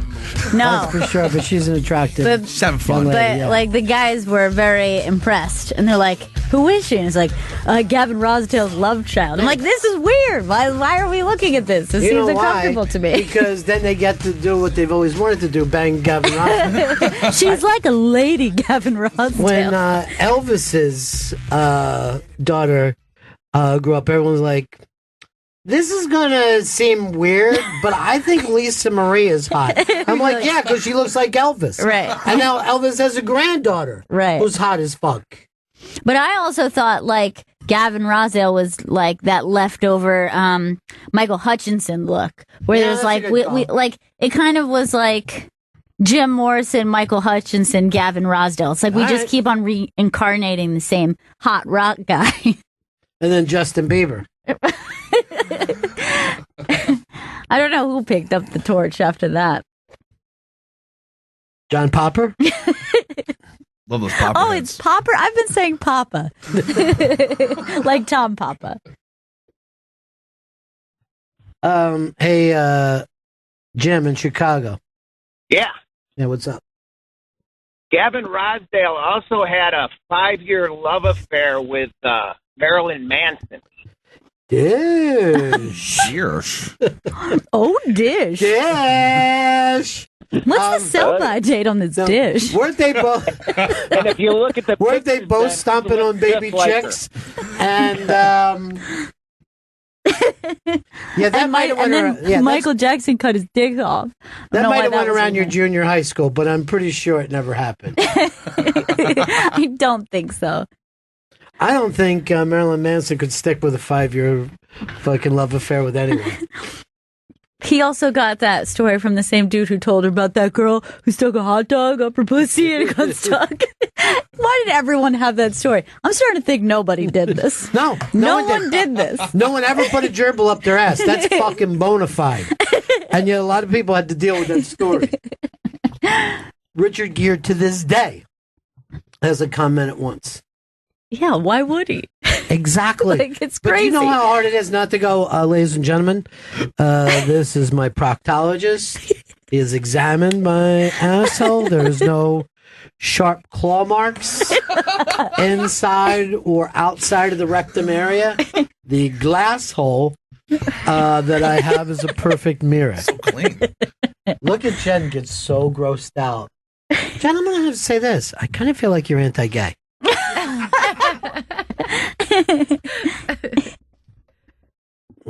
I know you don't like to plug my stuff, but one more time for Dan Perlman. Ron will be presenting Dan Perlman at Caroline's Breakout Series. You'll resent him for what? Present Dan Perlman. Don't read it. Talk to us like we're all friends. Ron will be at Caroline's Comedy Club bringing... What? Yeah. That's January 30th at 7:30 p.m. You'll be presenting Dan Perlman for his hour. Why do you say presenting? What does that even mean? I had Dan in here. Yeah. I didn't understand it. What is a presenting? What is a presenter? Like, I'm going like to do the some Oscars? time, right? Oh, yeah, you're going to do some time, yeah. Let me try this. Times Square. The real square of the fucking tourists. You know? I remember when this place used to be time hip. We're tourists. I know. Fucking mouth breathers. Now, I'm ready to talk some shit. Ready to hear some shit out there? We got to take a break. We get back, and Vito has a hilarious story, which is the family portraits got truly the worst fucking Photoshop in history. But we were talking about Dish, and how do you know it's time to switch to Dish? If your TV bill was an unpleasant surprise this month, and last month, and the month before, it might be time to switch to Dish. If you'd like to spend some more time enjoying your favorite TV and less time on the phone with your cable company, it might be time to switch to Dish. And that's because Dish is different. With a 2-year price guarantee, free installation, and hands-free TV. They've been ranked #1 in customer service nationally by J.D. Power and their customers. With recognition like that, it's a better time than ever to switch to Dish. Dish tuned into you. It's time for you to learn more. Call 1-844-CALL-DISH. Go to dish.com or visit a local retailer near you. For J.D. Power Award information, visit jdpower.com. Requires credit qualification, 24-month commitment, early termination fee, and e-auto pay. Taxes and surcharges not included. Other restrictions apply. For full details, 1-844-CALL-DISH. It's the Bennington Show. From what I understand, the show that I'm doing with Rich Voss and friends is closing in on being sold out. The theater is going fast. So Chris will give you details if you want to see this show. That's happening Friday, February 9th at 8 p.m. at the Ridgefield Playhouse in Ridgefield, Connecticut. You go to ridgefieldplayhouse.org for tickets. I think that sounded pretty goddamn conversational, Chris. Mm-hmm. It did. You might be bad at picking football games, but you are good at plugs. Going to turn around this weekend with the football games. Well, you don't have as many games to turn it around with.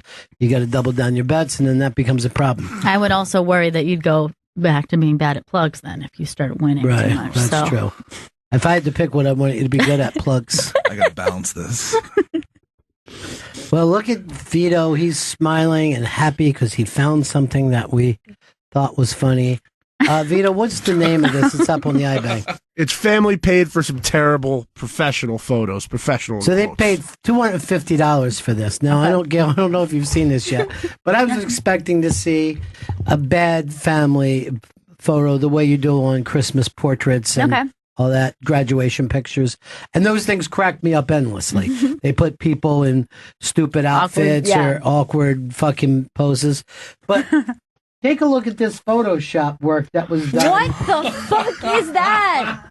What is that? Oh my god! It's so scary. That is some aliens hiding as a family. Now, guys, turn around and look how happy Vito is smiling because he's got something. Baby Unlike did Chris, good. he wants to be a good employee. Baby did good. Yeah. Look at Dude, Keep going this down. is what Holy shit.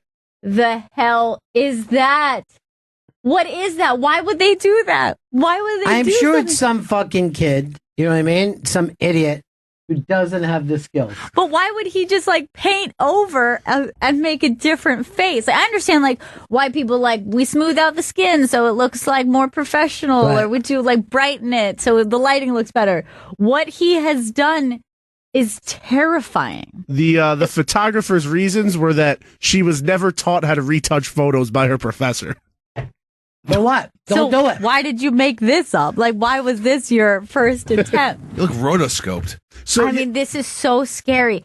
They go into that, you know, the phrase like the uncanny valley? Yeah. Like this applies to that big time. I don't know what that means. So the uncanny valley is sometimes when people are freaked out by either like robots or CGI, where it's like if it looks like a goofy robot with like a little baxy head and like whatever, not scary. But if it looks like almost like a human but not a human, terrifying. You've hit the uncanny valley. And so that's where people get weirded out. Like when they do far away CGI and you can't pay attention, but then all of a sudden there's like an action shot and you see like a face and you're like, that wasn't a real human. What And that was makes you that? scared, and it's Yeah. like, So that's what that looks like kind of trying to be human, but not human. And it's really scary. Our friend Fez Watley has a giant problem with children wearing adult masks, and it used to happen all the time at wrestling. He'd be watching wrestling With a and sting be a little mask. kid in a sting mask, Yeah. and he would just be like, "Oh God!"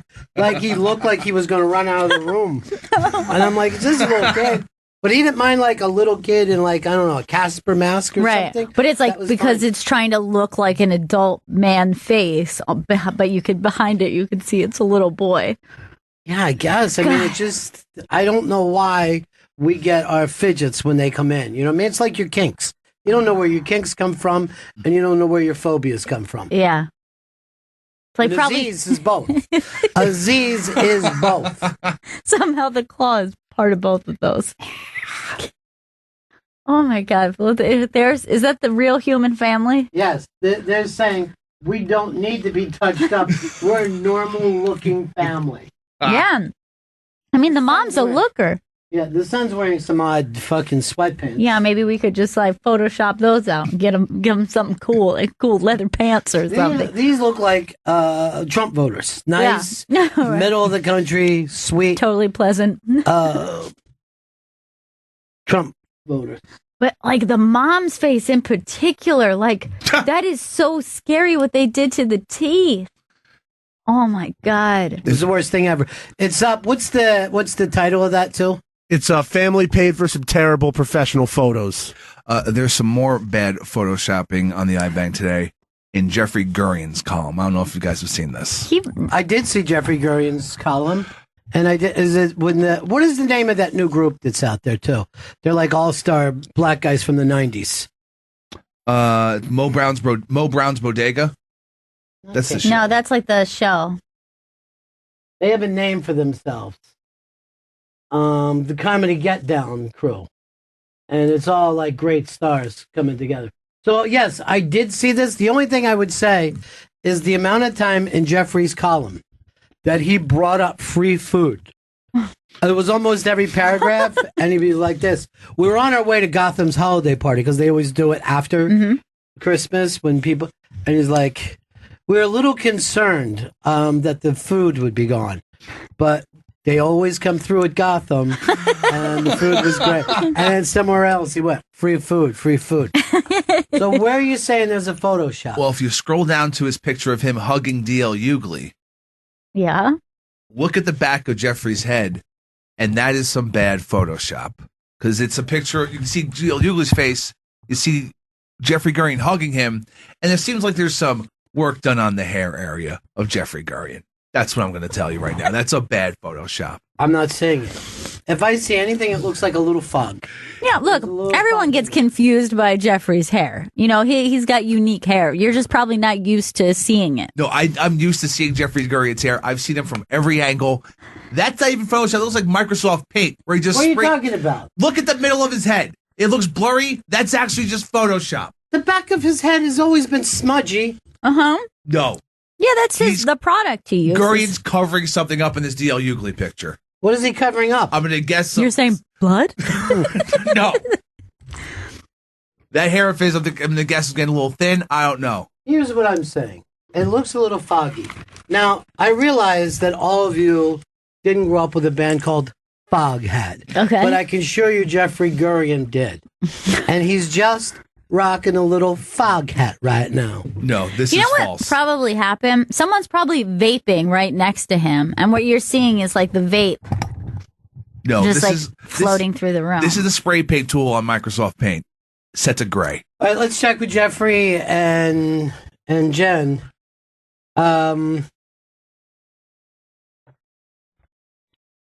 Let's go to you first, Vito. What do you think? Your You got to mic turn isn't on your mic like a professional. Do you hear it in there? The mic might be broken in there. Oh, there we go. Oh, it's coming through. Yeah, there's something wrong with the actual. Yeah. You got it? Yeah. I just see Jeffrey Gurian hugging D.L. Hughley, and I see a nice photo. This is ridiculous. Do you see anything? I do not. You don't see No. anything at all there. What, is everyone No. blind? No. I don't see anything. Just a nice hug. It's a bad Photoshop. If This that. has something to do with the fact that you feel weird about men hugging and you're just trying to work it out I in have your own. no problem with a hug hello, or it was a hug goodbye. I'm not sure what was happening there with DL. They're and close. Jeffrey Gurian. All right, the Phantom Rainbow said, talk about some bad retouching. Look how Jeffrey's bald spot are so poorly blurred out of the shot of Gurian and Dale Hughley. Who's he kidding? That literally went up 6 minutes ago before Chris. That's where you probably got it from. Did you steal from him? No, I'm not stealing things. Did D.L. Hughley cover up his head with a hat too? Is that a Photoshop added hat in? No, that's a real hat. Right here, you mean? That's a Photoshop? Yeah, that hat was added in. It's a sticker. What about these glasses? Because I never saw DL wearing glasses. That's probably fake. What about the back of his hand ink? Mm-hmm. Is that, or is he just having some vein problems, Chris? No, that's real. That's real ink. There's only one Photoshop here. That's The Gurian's ring? head. No, DL's ring? Gurian's hair. It's fucking not real in this picture. It's weird gray smudges. I don't know who he got to do this, but it ain't real.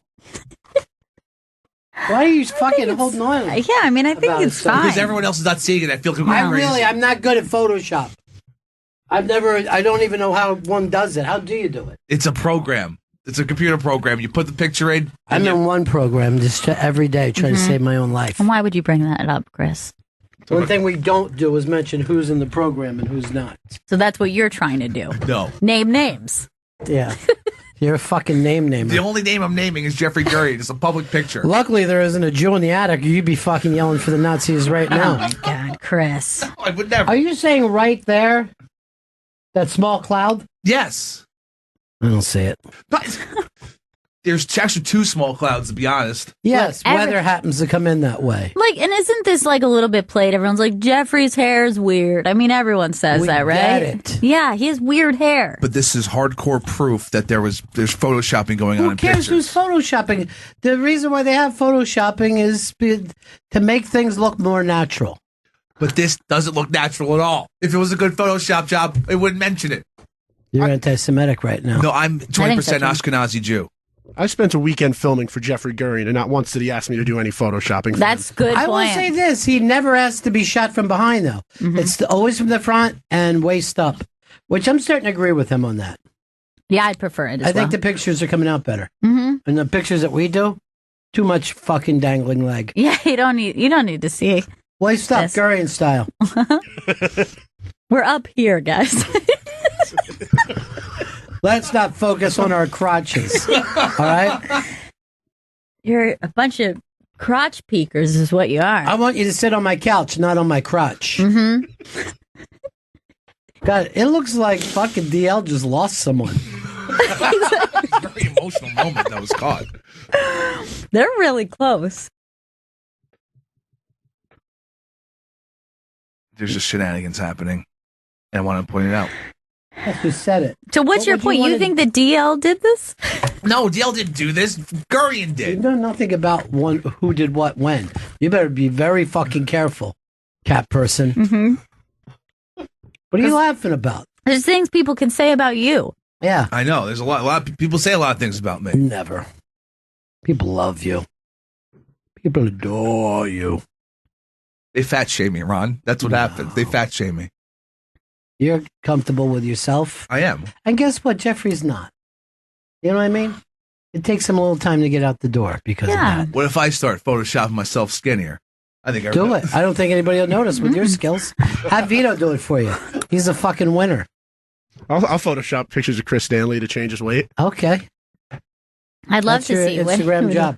I want you to put that on Instagram after the show today. Okay. Photoshop Chris. And give it and get an account for me and give it a like. Go ahead, give a like to yourself. I'm going to tell you, I'm mad about Instagram anyway, because when I was younger, I had the nickname Instagram. You want it? You got it in an instant. It's a great Look at nickname. him. He's coughing like Chris now when he laughs. I got the laugh coughs. Yeah, you started it, and then Chris came in. I didn't know. No. Chris is patient zero. I feel like you've been sick for a month. 2 months. 2 months. Hey, I think today is Chris Christie's last day as the governor. What? Yeah, I know. I'm going to miss him. No. Has it been 8 years of Christie? 30. Holy what? I don't Yeah, 8 years remember a of Christie. pre-Christie time. You know what? Every New Jersey governor always does something wacky. A lot of times they'll just quit and join the cabinet or something. Right. So they get a lot of governors really, really fast. I saw all of them doing an ad for a play in a New Jersey playhouse. Yeah, it was on fucking TV, and I'm like, I can't even believe I'm watching this. Was it like did the ad look like the Brady Bunch? No, you fucking I lunatic. feel like I saw the same ad. Get out of here. You're talking about your dreams. This is the same guy we're going to listen to about Photoshop? It was an ad about a play that's about... No, I'm not listening to him about Photoshop. I already know he's a fucking clown when it comes to that.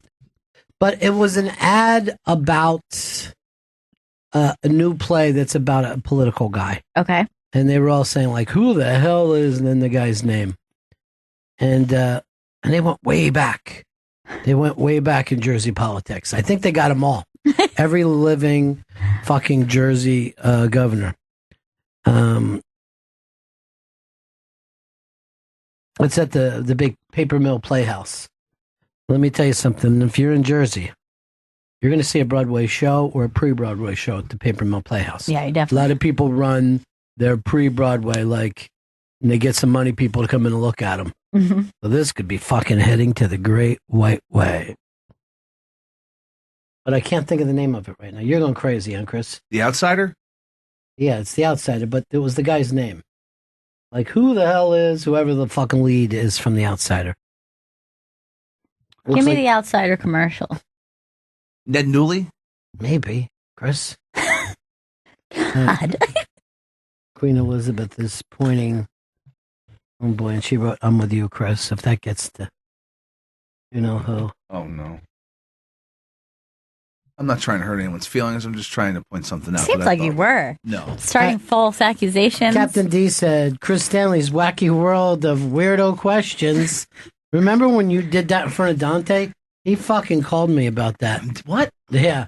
He is not fucking pleased. I just wanted to throw out some questions. He had shit that he was promoting for his podcast. Yeah. And the question thing, he felt like was done aggressively. I did. I mean, you were pushing the wacky, weird questions. Yeah, what do you even call that? Chris's bizarre world of questions. No, World wasn't on it. Chris's bizarre questions. Why are you It pushing needs a R world. so hard? I think biz is the thing that should be dropped. Chris's bizarre Oh, questions. that's better. That's better. Oh, yeah. Yeah. That is better. But it still is not like a snappy enough name. It's just bizarre questions.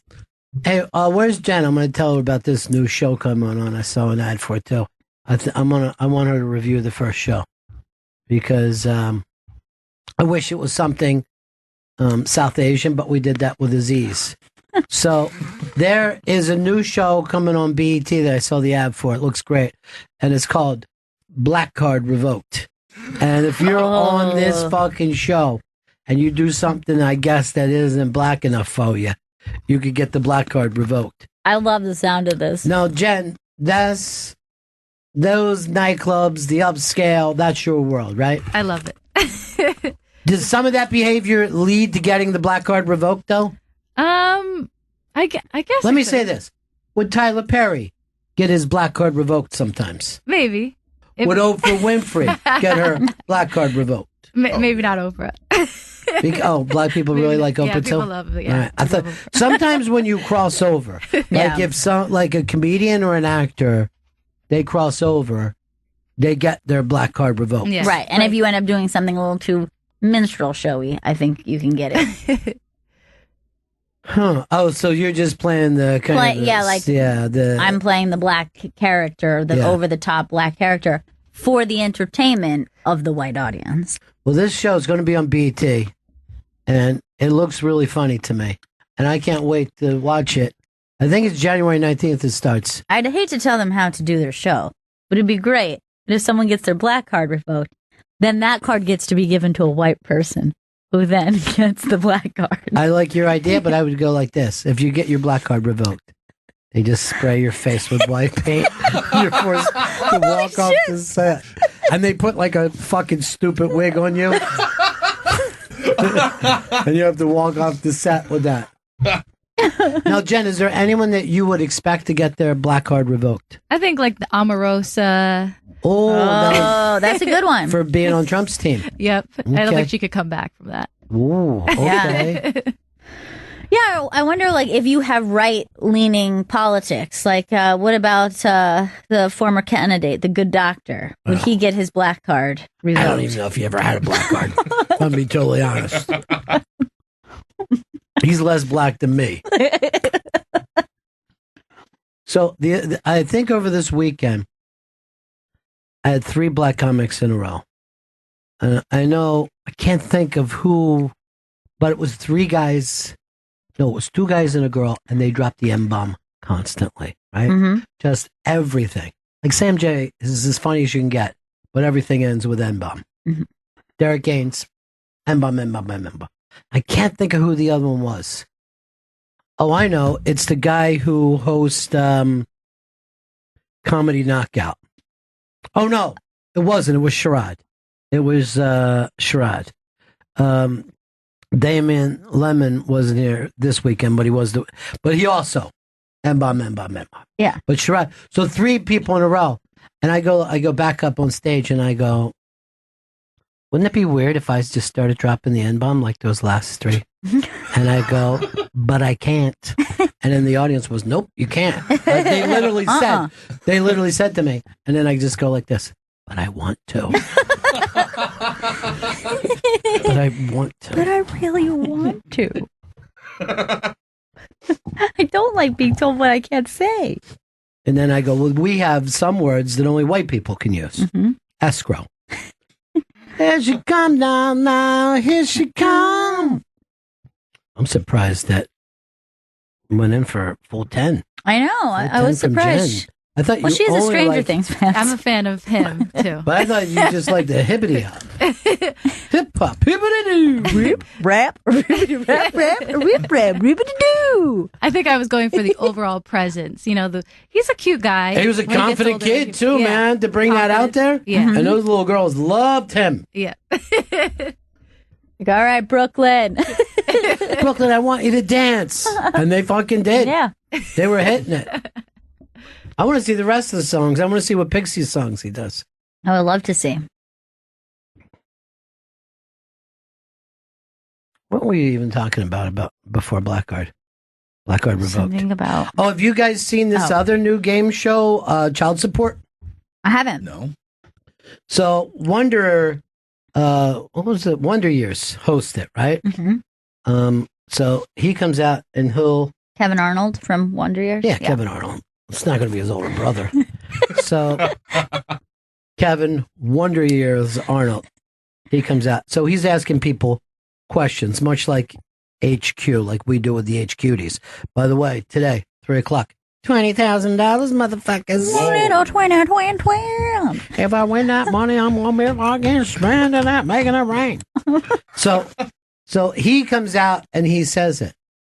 If you miss the question, they go to a tape that they've done on this big screen of 5 little kids, and they could help you. And the person in there playing the Art Linkletter role is Mr. Ricky Gervais. Really? Yeah. And the kids say something stupid. Ricky laughs, and that's the show. People are loving it. Nice. No, I have not seen it yet. I mean, for me, I'm like, this is surprising to see Gervais do this, This would have been a perfect role for Sinbad or somebody, or... But, kids are fucking funny how stupid they are. Like, they go like this. What 90s grunge album changed a generation smells like blank? So the answer would be... Teen Spirit. And they said, little kids, smells like blank. And he goes, poo? See, that's good. Yeah, and that's all a the good kids show. fucking cracked up. Smells like poo. That must be it. Smells like poo. But I don't know what it is about game shows now. Like, they fucking drag on every question like they're trying to make the tension. Yeah. Well, that began with Millionaire? Yeah, Who Wants to Be a Millionaire? That each question we could hear the inside thoughts of someone going, well, I do know that blah blah. And then everybody started to do that, where we dragged on instead of rapid fire questions or just... Yeah, because this guy was literally going like this. Well, it's not my kind of music, but I was around in the 90s. More of a boy is the man fan. I don't think you could have been around in the 90s and not heard of this. I believe it's teen something. I'm a preacher. You know what I mean? And we got to go see his wife. But he got it. The kids didn't. Kids were fucking dumb as kids. They're literally as dumb as kids. Yeah. There was only one kid who seemed like he was a little bit smart, like a nerd kid. Hey, Paul's got a question for Jen. I wanted to ask Jen if Dennis Rodman loses his black card because he aligned himself with North Korea, or does it have to be that you've aligned yourself with a white person like Trump? Interesting. Interesting. Aligning himself with North Korea, is that something a black person would never do? Now, you have to remember, Muhammad Ali had one of the best lines in the world when he was drafted. And he said, no Viet Cong ever called me N-word. He said the whole thing, though. Right, sure. And I'm like, holy shit. That's as fucking sharp as any comedy ever. I would say this. I think Rodman could have had his black card revoked for being such a weird, giant Pearl Jam fan. I mean, he was the world's biggest Pearl Jam fan in the 90s. This is when he was still playing. This is highly unusual for a black card holder. He's like, I just fucking listen to Jeremy, and I'm just fucking blown away. Blown away. You are?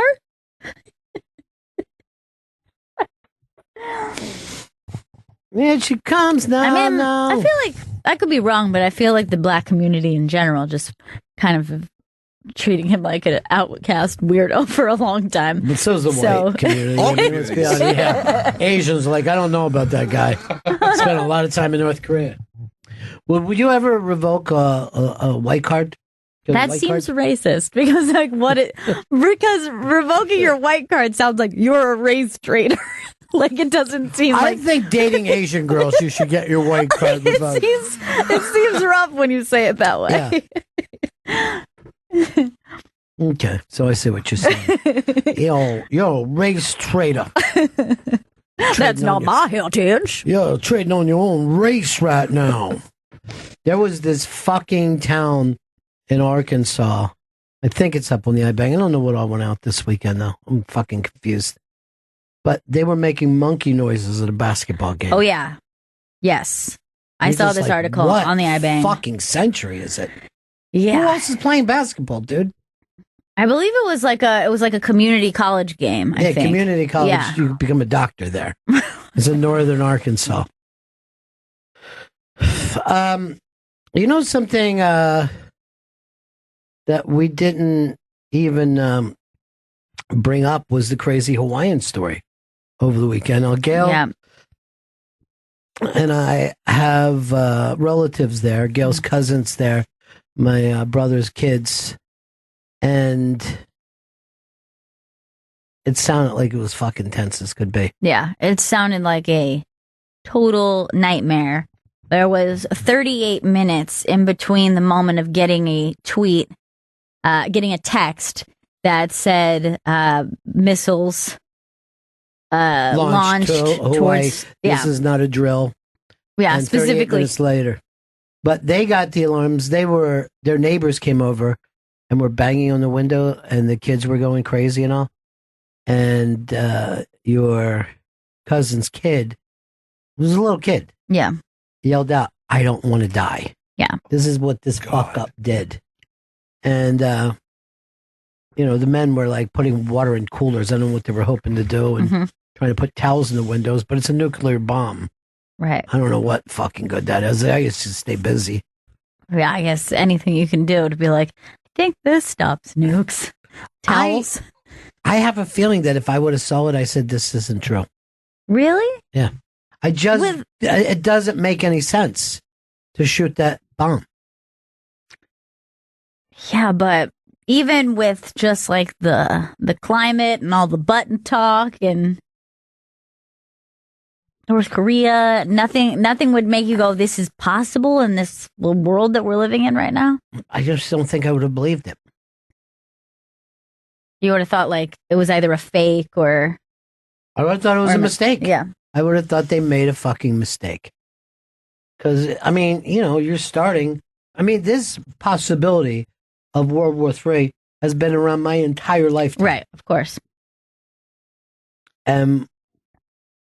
We've heard about stuff where it's come close. Like there was one guy, he was a Russian, and it showed it up that American nukes were on his thing coming his way, and it was he was supposed to retrieve, fire back, and he would just go like this. I can't believe that anybody would be this stupid, and he didn't fire. Wow. If he would have followed his protocol, World War III starts. Wow. And he just went as a regular guy. Nah, I don't see this. This can't fuck. You know what I mean? Like, it doesn't make sense. It's not like, someone jumped you. Yeah. You know what I mean? It's like, hey, not only are you going to get killed, but so are they. Because we know that we got nukes all over. Yeah, I think also the other thing is, even though 38 minutes goes by, you get the thing like it takes a long time for that post-traumatic stress to wear off. So it wasn't there like, whoo, thank God. You're like, no, seriously, why'd you say that though? Like, I think that they were so tense for a while. This is a big problem with Hawaii. Their fucking governor came out maybe an hour later. I was watching all this stuff in real time. And it was amazing to me that the networks didn't have feeds to Hawaii. They weren't going to people. So I'm sitting there and I'm going, I can't believe that we don't have anybody in Hawaii. Then I thought to myself, fuck, Periscope. I go on Periscope and there were talking about it. Right. But when their governor eventually came out and he's wearing a fucking Hawaiian shirt and you're like, dude, today is not the fucking day. Yeah. Okay?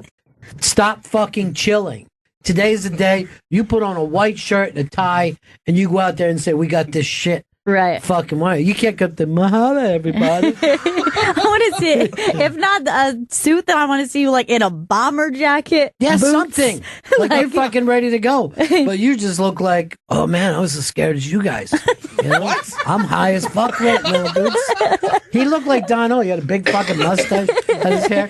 Just like see if you can't find Hawaiian governor. Because he was way too fucking chill.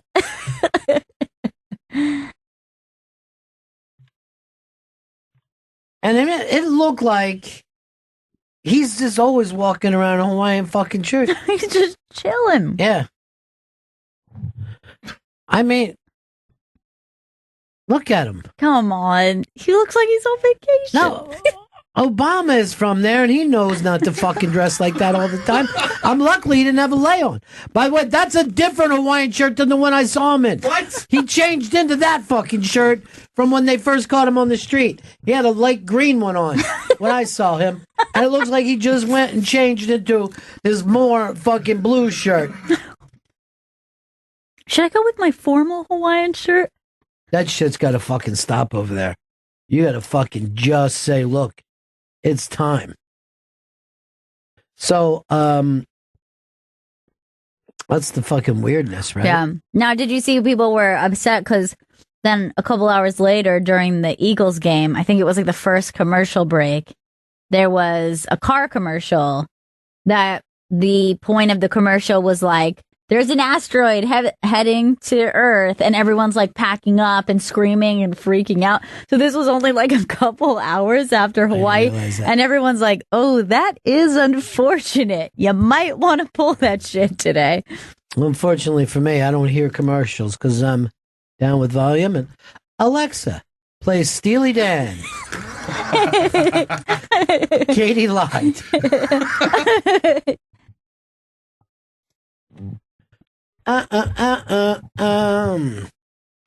Mona in Tacoma. What's up, Mona?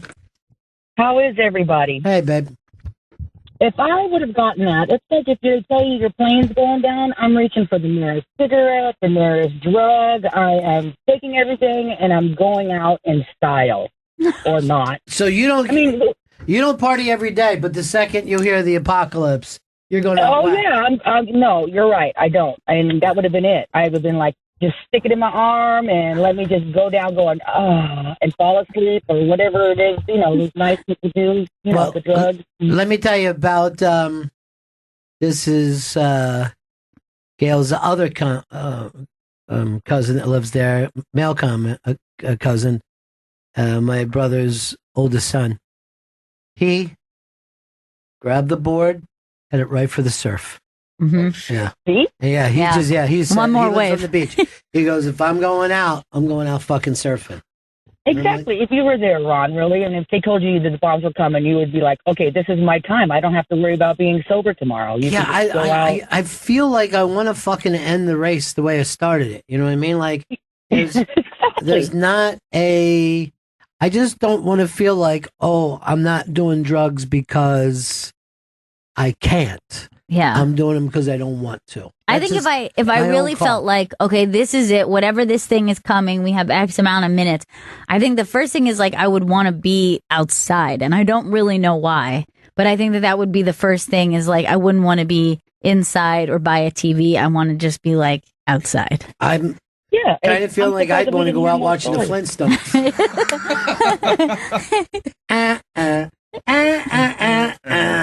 Just eating a bowl of cereal. Like, it was good being alive, wasn't it? I mean, this Flintstones. Like yabba dabba doo time, a fucking doo. Dad, we need you. Shouldn't we be getting just water? a kid, right? Oh.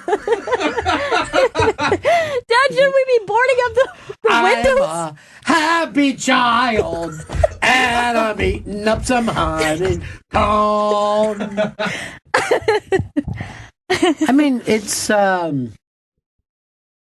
fucking weird. It's weird. And she said, I mean, I don't feel like I'm giving some. So she tried to call her dad here on the main line. He didn't get through. And you know what she said? What's that? She said she felt glad because she wanted to be remembered for her laugh, not going out. Yeah. In a panic, you know? I'm like, but there wasn't even a fucking missile, dude. Did you see him lowering that kid down into the fucking shithole? No, I didn't see that. Yeah, they were lowering a kid down into a manhole, the family. And you hear the little girl saying, I don't want to go down there. Holy yeah, honey, shit. you do. So what happens? She restarts society in a sewer. Why? She lives like the penguins. I mean, this is not a good existence for her. Get in the fucking sewer. And in another 15 years, you'll get pregnant. Hopefully you can find some mole people. Like, that's not a good plan. They said Jeffrey Guerin was just spraying the back of his head with silver paint. Why you got to be mean to him? Yeah, he loves you. And I love Jeffrey. But I don't that was believe a you when you bad say that. Photoshop. I don't know if it was. I don't think TBD on that one. Just enough information. He put it out there.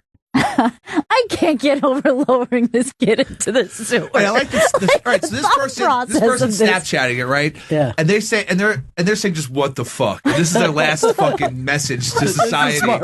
That's smart, though. That is smart. Like, get a good Not Snapchat. even like, any survivors, please look for this sewer girl. Just what the fuck? Hope this makes it to the cloud. Going viral, fuckers. Who is this? Like a neighbor? James in Ohio. Yeah, Ronnie, your instinct is right. I was listening to a guy this morning, and I think his last name was Perry or something. He's maybe Secretary of State, or he was the Pentagon, something like that. But on the American side, a night commander was subject to a simulator that was loaded erroneously, and it looked like it was raining Russian missiles, and the guy didn't fire back. He didn't follow the protocol. He actually called this Perry dude and was like, this doesn't seem right. I think we should double and triple check before we call the president. And then it turned out that he was looking at a screen that was meant to look super realistic, but it wasn't actually happening. Well, in the case of this, it's not even federal workers, it's state workers, right? And what they do is on their shift change, they check to see, like, hey, is everything working right? Good. All right, let's each sign this paper then. And one of them hit the wrong button. And people are like, how the fuck could something like this happen? I'm like, because you pay these government workers minimum wage. So it's basically like Vito handing off the Disco Dan. How often do we do a best of in something fucking crazy? You know, you'll just be listening to our show, and then all of a sudden you just hear, I told the witch doctor I wasn't. I told the witch doctor. Ooh, ee, ooh, ooh, ee. And that's what basically fucking happened. They just did a Disco Dan meets Vito. All right, let's do a test on this and make sure everything's working properly. Hey, witch doctor, give us the magic words. I'm going to go to that's the whole fucking point of it. But anyway, the thing is this. We're not, you know what I mean? Like, that's what I'm saying. This is the same kind of shit that happened. It actually just proved your point. Yeah, imagine if we would have just come to, if I would have said, hey, let's just test to see if this works.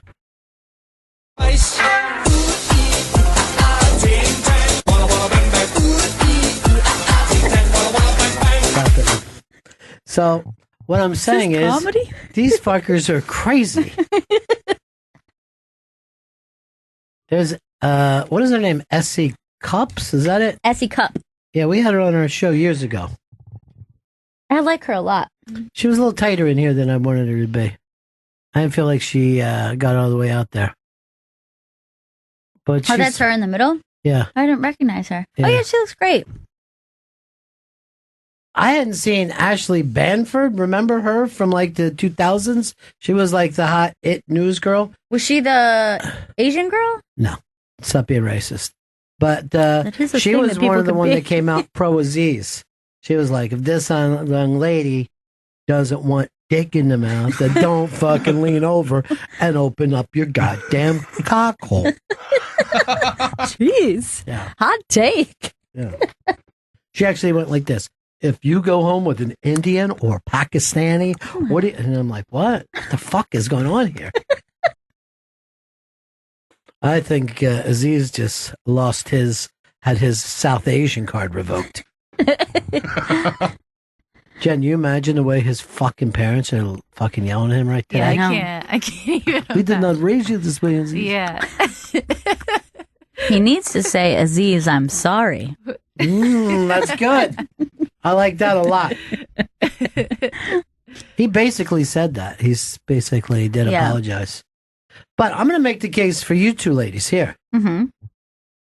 I think, and you both give him the pass, right? No. Like, let's not I destroy think his career. Jen gives him the pass. I think this is a sticky situation in a gray area. Well, but he didn't get a chance for it to be sticky, if you know what I'm talking about, y'all. I get it. Yeah, it's clear. Maybe I'm being too subtle, but I was talking about that sticky jizz. I got it. Come. But I would say that his thing was more aggressive than anything that Louis C.K. did. Mm-hmm. Louis C.K. just want to watch me run a batch, and the girls didn't leave. And then I think he ran one on the phone. Let me tell you something. If I had to fucking make a choice between seeing a cock and put my mouth on one as a straight guy, let me take a look at it. We're getting random fingers in my mouth. Well, you know, that is physically touching. Yeah. You know what I mean? That's assault, brother. I got to fucking, I'm a quick gagger. You know that about me. Mm-hmm. I can't even have a chicken bone go too deep. I'll start. So, what I'm saying is this, ladies and gentlemen. At all times, okay? Be polite to each other. That's all I'm asking. Polite. Break that down now. Polite. Polite. The second part, light. Take it easy, right? Look, it's like Master Poe, okay? The man who taught us everything we need to know. Protected us. You need me to shut up? Okay. Al in Maryland. Al, please. You're making me nervous. Mahalo, kids. Hey, Mahalo. Hey, there's a movie out that came out about 5 years ago called These Final Hours. It's set in Australia and made in Australia, so I guess we don't watch those get much of it here. It's the end of the world, and there's a fire event just sweeping across all of Earth, and Australia is going to get it next within the next couple hours, so everybody knows they're going to die. This story centers around this guy who's kind of a big loser, but he's trying to make it to this end of the world party, and it's a pretty good movie, actually. Sounds good. And, yeah, not a lot of special effects, just drama. Then I don't like I want it. to check it out. No CGI. It's all story.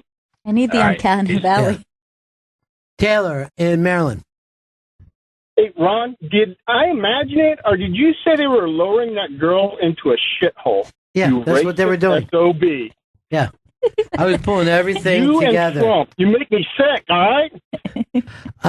Well, here's the thing. I don't know why Trump didn't own up. I don't think it's such an awful thing to call a place a shithole. It isn't. That's the way I refer to New Jersey. And we know New Jersey's nice, but I'm a ball buster, you know? I like to bust damn balls. Chris, do you feel a little sad for your now native Pittsburgh? Yeah, I did. Well, I did, but then I realized just the way they were playing that they didn't fucking prepare for that game. So They didn't. I mean, that's really just. But I know, but when you're a homer, you're a homer.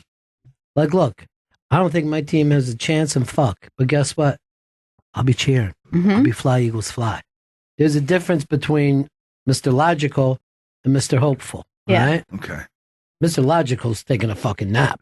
All right, easy. Next Sunday night. It's magical. Mr. Hopeful will be watching his fucking team. Come on, you motherfuckers.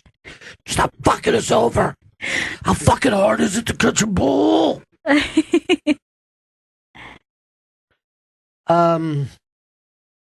Chris Stanley, I got some fucking news for you. All right. Okay. Okay.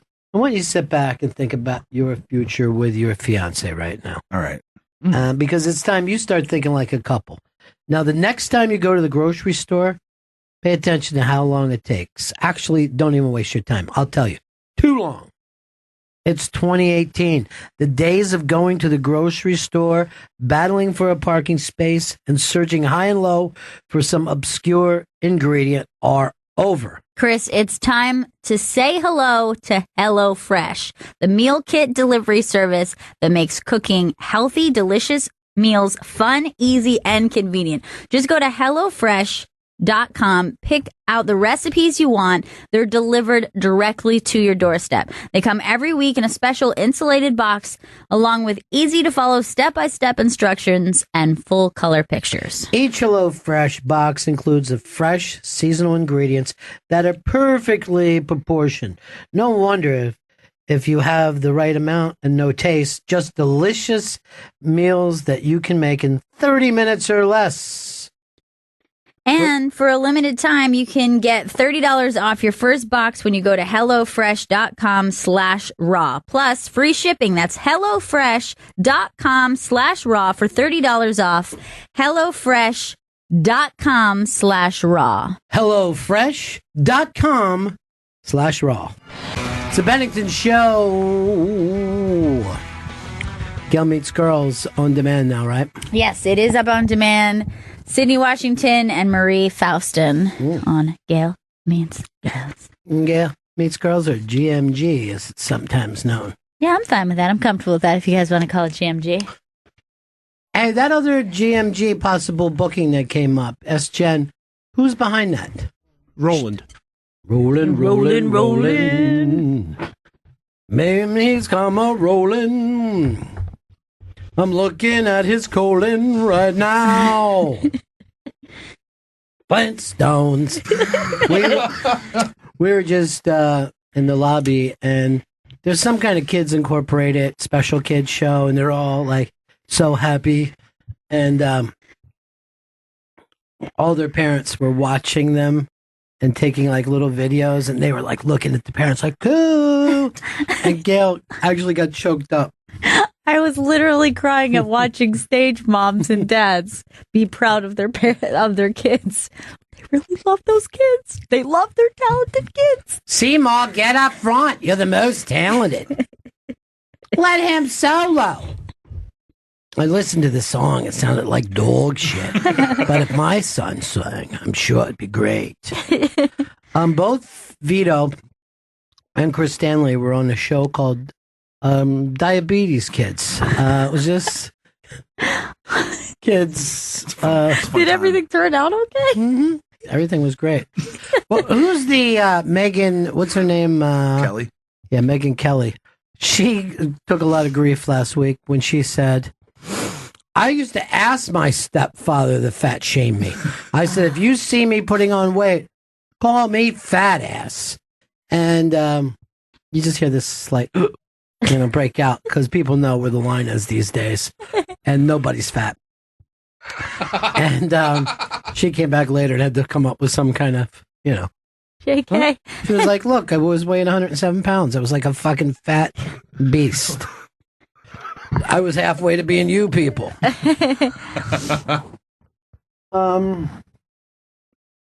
But the whole thing of I like when my stepdad abuses me also doesn't fit into there's these. like a couple different reasons this is bad, Yeah. and it's not just fat shaming. Yeah. That wasn't the part that I thought was a red flag. Again, if you pretend that your husband is your stepfather and you want him to yell some stuff, that's between you two. Yeah. That's all in the fun time. Don't have it happen for real. Work it out with a loved one. Yeah. Got a loved one to go along with you. Then you can play rape. And then you can do the claw. Not a second before you fucking listen to me. I'm trying to talk some sense into you. So Randy was getting Randy. Randy. And like my cousin was like, no! That's what everybody loved. Him. Yeah, oh, yeah. That cousin bit was very funny. Yeah, and then he was like, oh, I'm not doing the cousin bit anymore. Do it. That's what we like, that cousin. That fat cousin of yours. That cousin showed up like super muscular on this season of Master of None. Yeah, that's not fun. Yeah, we like him when he was fat and awkward. Yeah, we like kids when they're little, not when the fat shaming hurts them. It's not something that they just brush off. No! Let's go down. There's a fucking guy right there. I don't know his name. But when he's on Fox, he'll be 100% on Trump's side. And when he goes on CNN, he goes 100% in the other direction. Really? Yeah. He's like, who's this dick? And then he'll go across the street to Fox. We've got to get behind our guy. This is why we elected him. Have you seen The Market? He's a flip-flopper. Are those cargo shorts? That was the funniest fucking bit I've ever heard in my life. Zach Galifianakis did just look it up. A guy from Queens It's his impression. A guy from Queens asking if you're wearing cargo shorts. You got it? Give me the big fucking thumbs. Why are you doing more than could possibly have been said? I think just cargo shorts maybe could have. All right, give me a lot of volume on it. Who's obsessed with cargo shorts? Here we go. The guy from Queens, New York, who's obsessed with cargo shorts. What are those, cargo shorts? What are those, cargo shorts? It's the fucking best bet ever. It's very fast. Oh, God, don't make me watch stuff like That's this. so heartbreaking. I can't even look at that story. I was watching it last night. Guy is deported after living here for 30 years. I believe he's like 39 years old. So he was brought here as a child. He's lived here his whole life. It was not his decision to come here. He's been raised here. Look at him. He's eating at Applebee's. Yeah. He couldn't be more American. He could not be more American. And the father, he's got kids. He's got kids. And then ICE has him, taking him to the airport. He's crying, hugging his family goodbye. He's being deported. And he was a dreamer. Dreamer, you motherfucking dreamer. Better get your ass on the plane right now. Ben was mean, you know? The way they treat dreamers. Mitt Romney says he's got nothing for you about running for Senate. Here's what my inside sources tell me. Mitt Romney is going to run and easily win the senator from Utah, and then he plans to go against Donald Trump. Really? For the Republican ticket. Oh, shit. Yeah. That's what my people tell me. And it's a guy in pretty good. He's a government, post office. He, Post office? Yeah. He delivers my mail. And I mean, that mail comes from all over the fucking place. I don't know how he gets it. I guess he knows a guy who knows a guy. And I'm like, he's like, see this letter? It's from Jerusalem. This one's from Tennessee. I got them both here the same fucking day. Now, if I know about that, I know about Mitt Romney. I believe him then. I believe everything this fucker says. He was the one that told me 3 days out that Hawaii was going to get a fake missile strike. Why didn't you warn anyone? You know. I'm not a fucking gossip. Now, I believe tomorrow we may have a very exciting person on the dish. Oh, dear. Did you already check, Chris? I did not. I emailed because I don't have their number. No response yet. That's odd. Maybe I shouldn't have plugged so quickly. Ladies and gentlemen, tomorrow's dish may be a disaster. I hope right now you put your children in sewers until we get to There's no time at all. Under any emergency, they'd say put the kids in the sewer. Especially in flood. The best thing is, like, there looks like there's 5 adults there. Like, not one of them goes, hey, did we think through this plan? Like, Yep, we did. But why not put an adult down the sewer first? And then you could be like, here, come down here in the sewer with me. you just, like, figure it out. You're going to live down there like a fucking Ninja Turtle until we can figure out what is happening up here. I was saved that day when my father put me in a sewer. It's the reason I'm very comfortable around the shit smell. I could shit my pants and not even know it. And I have in the sewer. We're living in crazy fucking times, Chris Stanley. And you're in a relationship now? Forget about it. I am. How's it going? She on to you yet? Not yet. If Chris and his fiance found out they had 38 minutes left, they'd immediately start cooking plantains. I couldn't even make it to the end of that line. I was so happy with it. I was like, I hope I can hold off for plantains. Because it doesn't make sense that they would start cooking plantains. They're tasty. I'm going to see if there's any stuff up I want you to see. All right. Comedy Central orders 20 more Jim Jeffries episodes. Nice. I love this story. Nikki Glazer coming to work mornings on Sirius XM Comedy Central channel. Nice. All right, so I thought she was getting the job for that other, the girl that got fired. Wake Up. Yeah. No, she's going to be at Comedy Central. I just saw her over the weekend. hilarious. Go look at Pete Lee got 9 applause breaks. It was very on funny. Fallon and 5 handshakes. Here's a story we didn't get to. And Jen, grab a mic. You're going to be excited with this news. Hank Azaria said he's going to do something about a poo. Oh. He's going to stop. Yeah. He goes, I'm breaking right now. He goes, I can't fucking deal. A poo, I'm sorry. He goes, if anything I ever do makes anybody uncomfortable, I won't be able to sleep on my bed made entirely of money. Lady Dynamite was canceled. Heartbreaking. So sad. The reason that Netflix gave, shitty show. What? What other reason would it be? It's a good show. Not according to them. And Megan Gans calls Dan Harmon apology a masterclass in apologies. He admitted that he had a writer who he pursued, and when she turned him down, don't want to be with you, he made her life a living hell. Yeah. And then his apology was sufficient? According to everybody, they're like, go ahead, Dan Harmon. What show's he doing now? He's doing Rick and Morty right now. Thank you very much. He did Community, but now Rick and Morty's his I thing. said that, and somebody else told me it was another show, and I go, fuck, I know for a fact it's Rick and Morty. No, he's a Rick and Morty guy. Yeah. He's Yeah, I co-creator. just said that. You were what- right. You should have been fucking following me up then. We could have been fucking in their face. I said, shut the fuck up. He does do Rick and Morty. This was my mom I was talking to about this. Oh, my God. God. I would not have said that. Why would you disrespect my grandmother like that? I don't know why, but teens are eating in Tide Pods. That's up. Yeah. There's on the that bag. Tide Pod Challenge. Not good. No. Don't do this. It's Kids. poison. Is it? I mean, it's just Tide Pod. It's nasty ass soap. Now, do they Nasty actually? ass. Do they? Soap is the exact opposite of nasty ass. Not in your mouth. It cleans nasty ass. Are they actually ingesting it, or what are they swallowing them whole, or they're just busting them in the mouth? They're busting them in the mouth and then it just pours out of their mouth. Like in a funny, frothy way?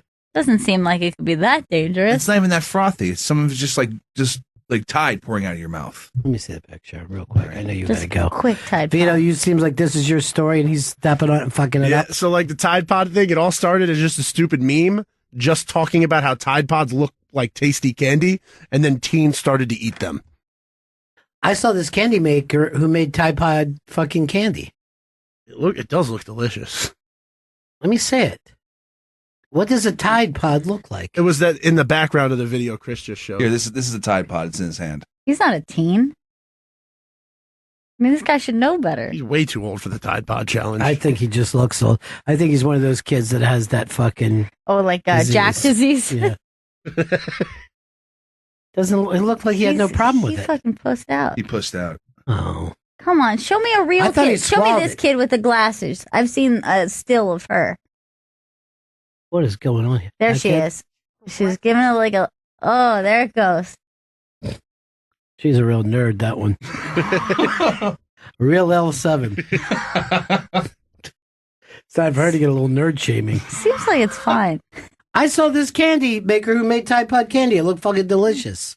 It's a very appeasing color. Yeah, it is. There's Tide Pod candy. You know why? It's Seattle's colors. Seattle Seahawks. Oh, yeah. Right. The blue and green. There's also Tide Pod sushi coming out too. What do you mean? Fucking eat that. I'll eat any kind of sushi. A guy made Tide Pod sushi so you can safely eat them. I put little pieces of sushi on my eyes to cool off, and then I eat them. Delicious. I love sushi so much, I'll just fucking dive face first in an aquarium. Start biting. What's the difference? None. It's raw fish. Only some of the raw fish is wiggling. Chris, I can't believe it. You know, we had the 3-day weekend. We had Martin Luther King Day, which I really feel like people are getting into the spirit of now. I saw a lot of Martin Luther King stuff on TV yesterday. You know, for a while it was just like a day off or a day to have sales. Yeah. But it looks like we're into it. Yeah, good to mention what it is. Now, have we already done President's Day? No, President's Day is up next. Fuck yeah. Tomorrow? It's not tomorrow. You said up next. And holidays, in bank I holidays. thought you meant at the 3 p.m. hour. We don't get off President's Day, no, do we? Yeah, we do. Jesus, we get off too much. Nice. Gotta celebrate those presidents. One. I don't know about all of them. That's those two. Those mostly Lincoln and Washington. I feel like, Lincoln and Washington used to have their own days. And then, like my dad's joke was always, guess what? It's George Berthington's wash day. And then we were forced to laugh at it. But then they said, give it they basically took 2 holidays, shoved them into one. Because they said, no, we're not doing a Ronald Reagan Day. Because that's the next one, like Ronald Reagan should his own day. They just went, fuck it. But I feel like this year on President's Day, we should all get Trump a present. Oh, that's a good idea. I might get him Tide Pods. And just write real small. Some places are shitholes. I heard that he didn't say shithole. He said shit house. Is that worse? Well, the thing is, they're saying that the other senators are saying, I didn't hear him say shithole, and not lying by saying that. Oh, I see. Look, there's my man, Bannon. Oh, there he is. Yeah. Oh, yeah, looks good. Yeah, he looks great. Nice and clean. And look at the suit, the whole look. Blue on blue. Blue tie on blue shirt. Blue on blue. Here comes Steve Bannon. He actually yelled out, it's Bannon time, when he went into the courtroom. Why wouldn't he be? It's the top of the fucking world. He runs Breitbart. He's the fucking strategist for the president. Not anymore. He picks all the senators that are going to win. No, it's Kingmaker. Weren't you fucking kind of sad that the Breitbart crew and even the commenters turned on him? Yeah, I thought that. Well, at least he has Breitbart. At least Bannon can go back to that. They have no loyalty to Bannon. Yeah, they're strange. Yeah. I mean, that whole thing was him from Jump Street. All right, we got to wrap this up. Why don't you give me a little plug before we go? Ron's performing with Rich Voss and Jim Florentine Friday, February 9th, 8 p.m. at the Ridgefield Playhouse in Ridgefield, Connecticut. You go to ridgefieldplayhouse.org for tickets. And those seats to that theater almost gone. So get on that. Plus, I want to have Florentine and Voss stop in soon. Oh, that'd be fun. Love them both. So I guess my problem is if there was a missile coming, which one do I put in the sewer? We only have room for one of you. It's a huge sewer. Just one. You think I want to put Luke and Raina in there, but no. I'm going to pick one of their parents. All right. That's it for us. We'll see you all again in 1974. Ladies and gentlemen, the evening is over. We hope you all enjoyed yourselves, and we'll see you all again in 1974. Good evening!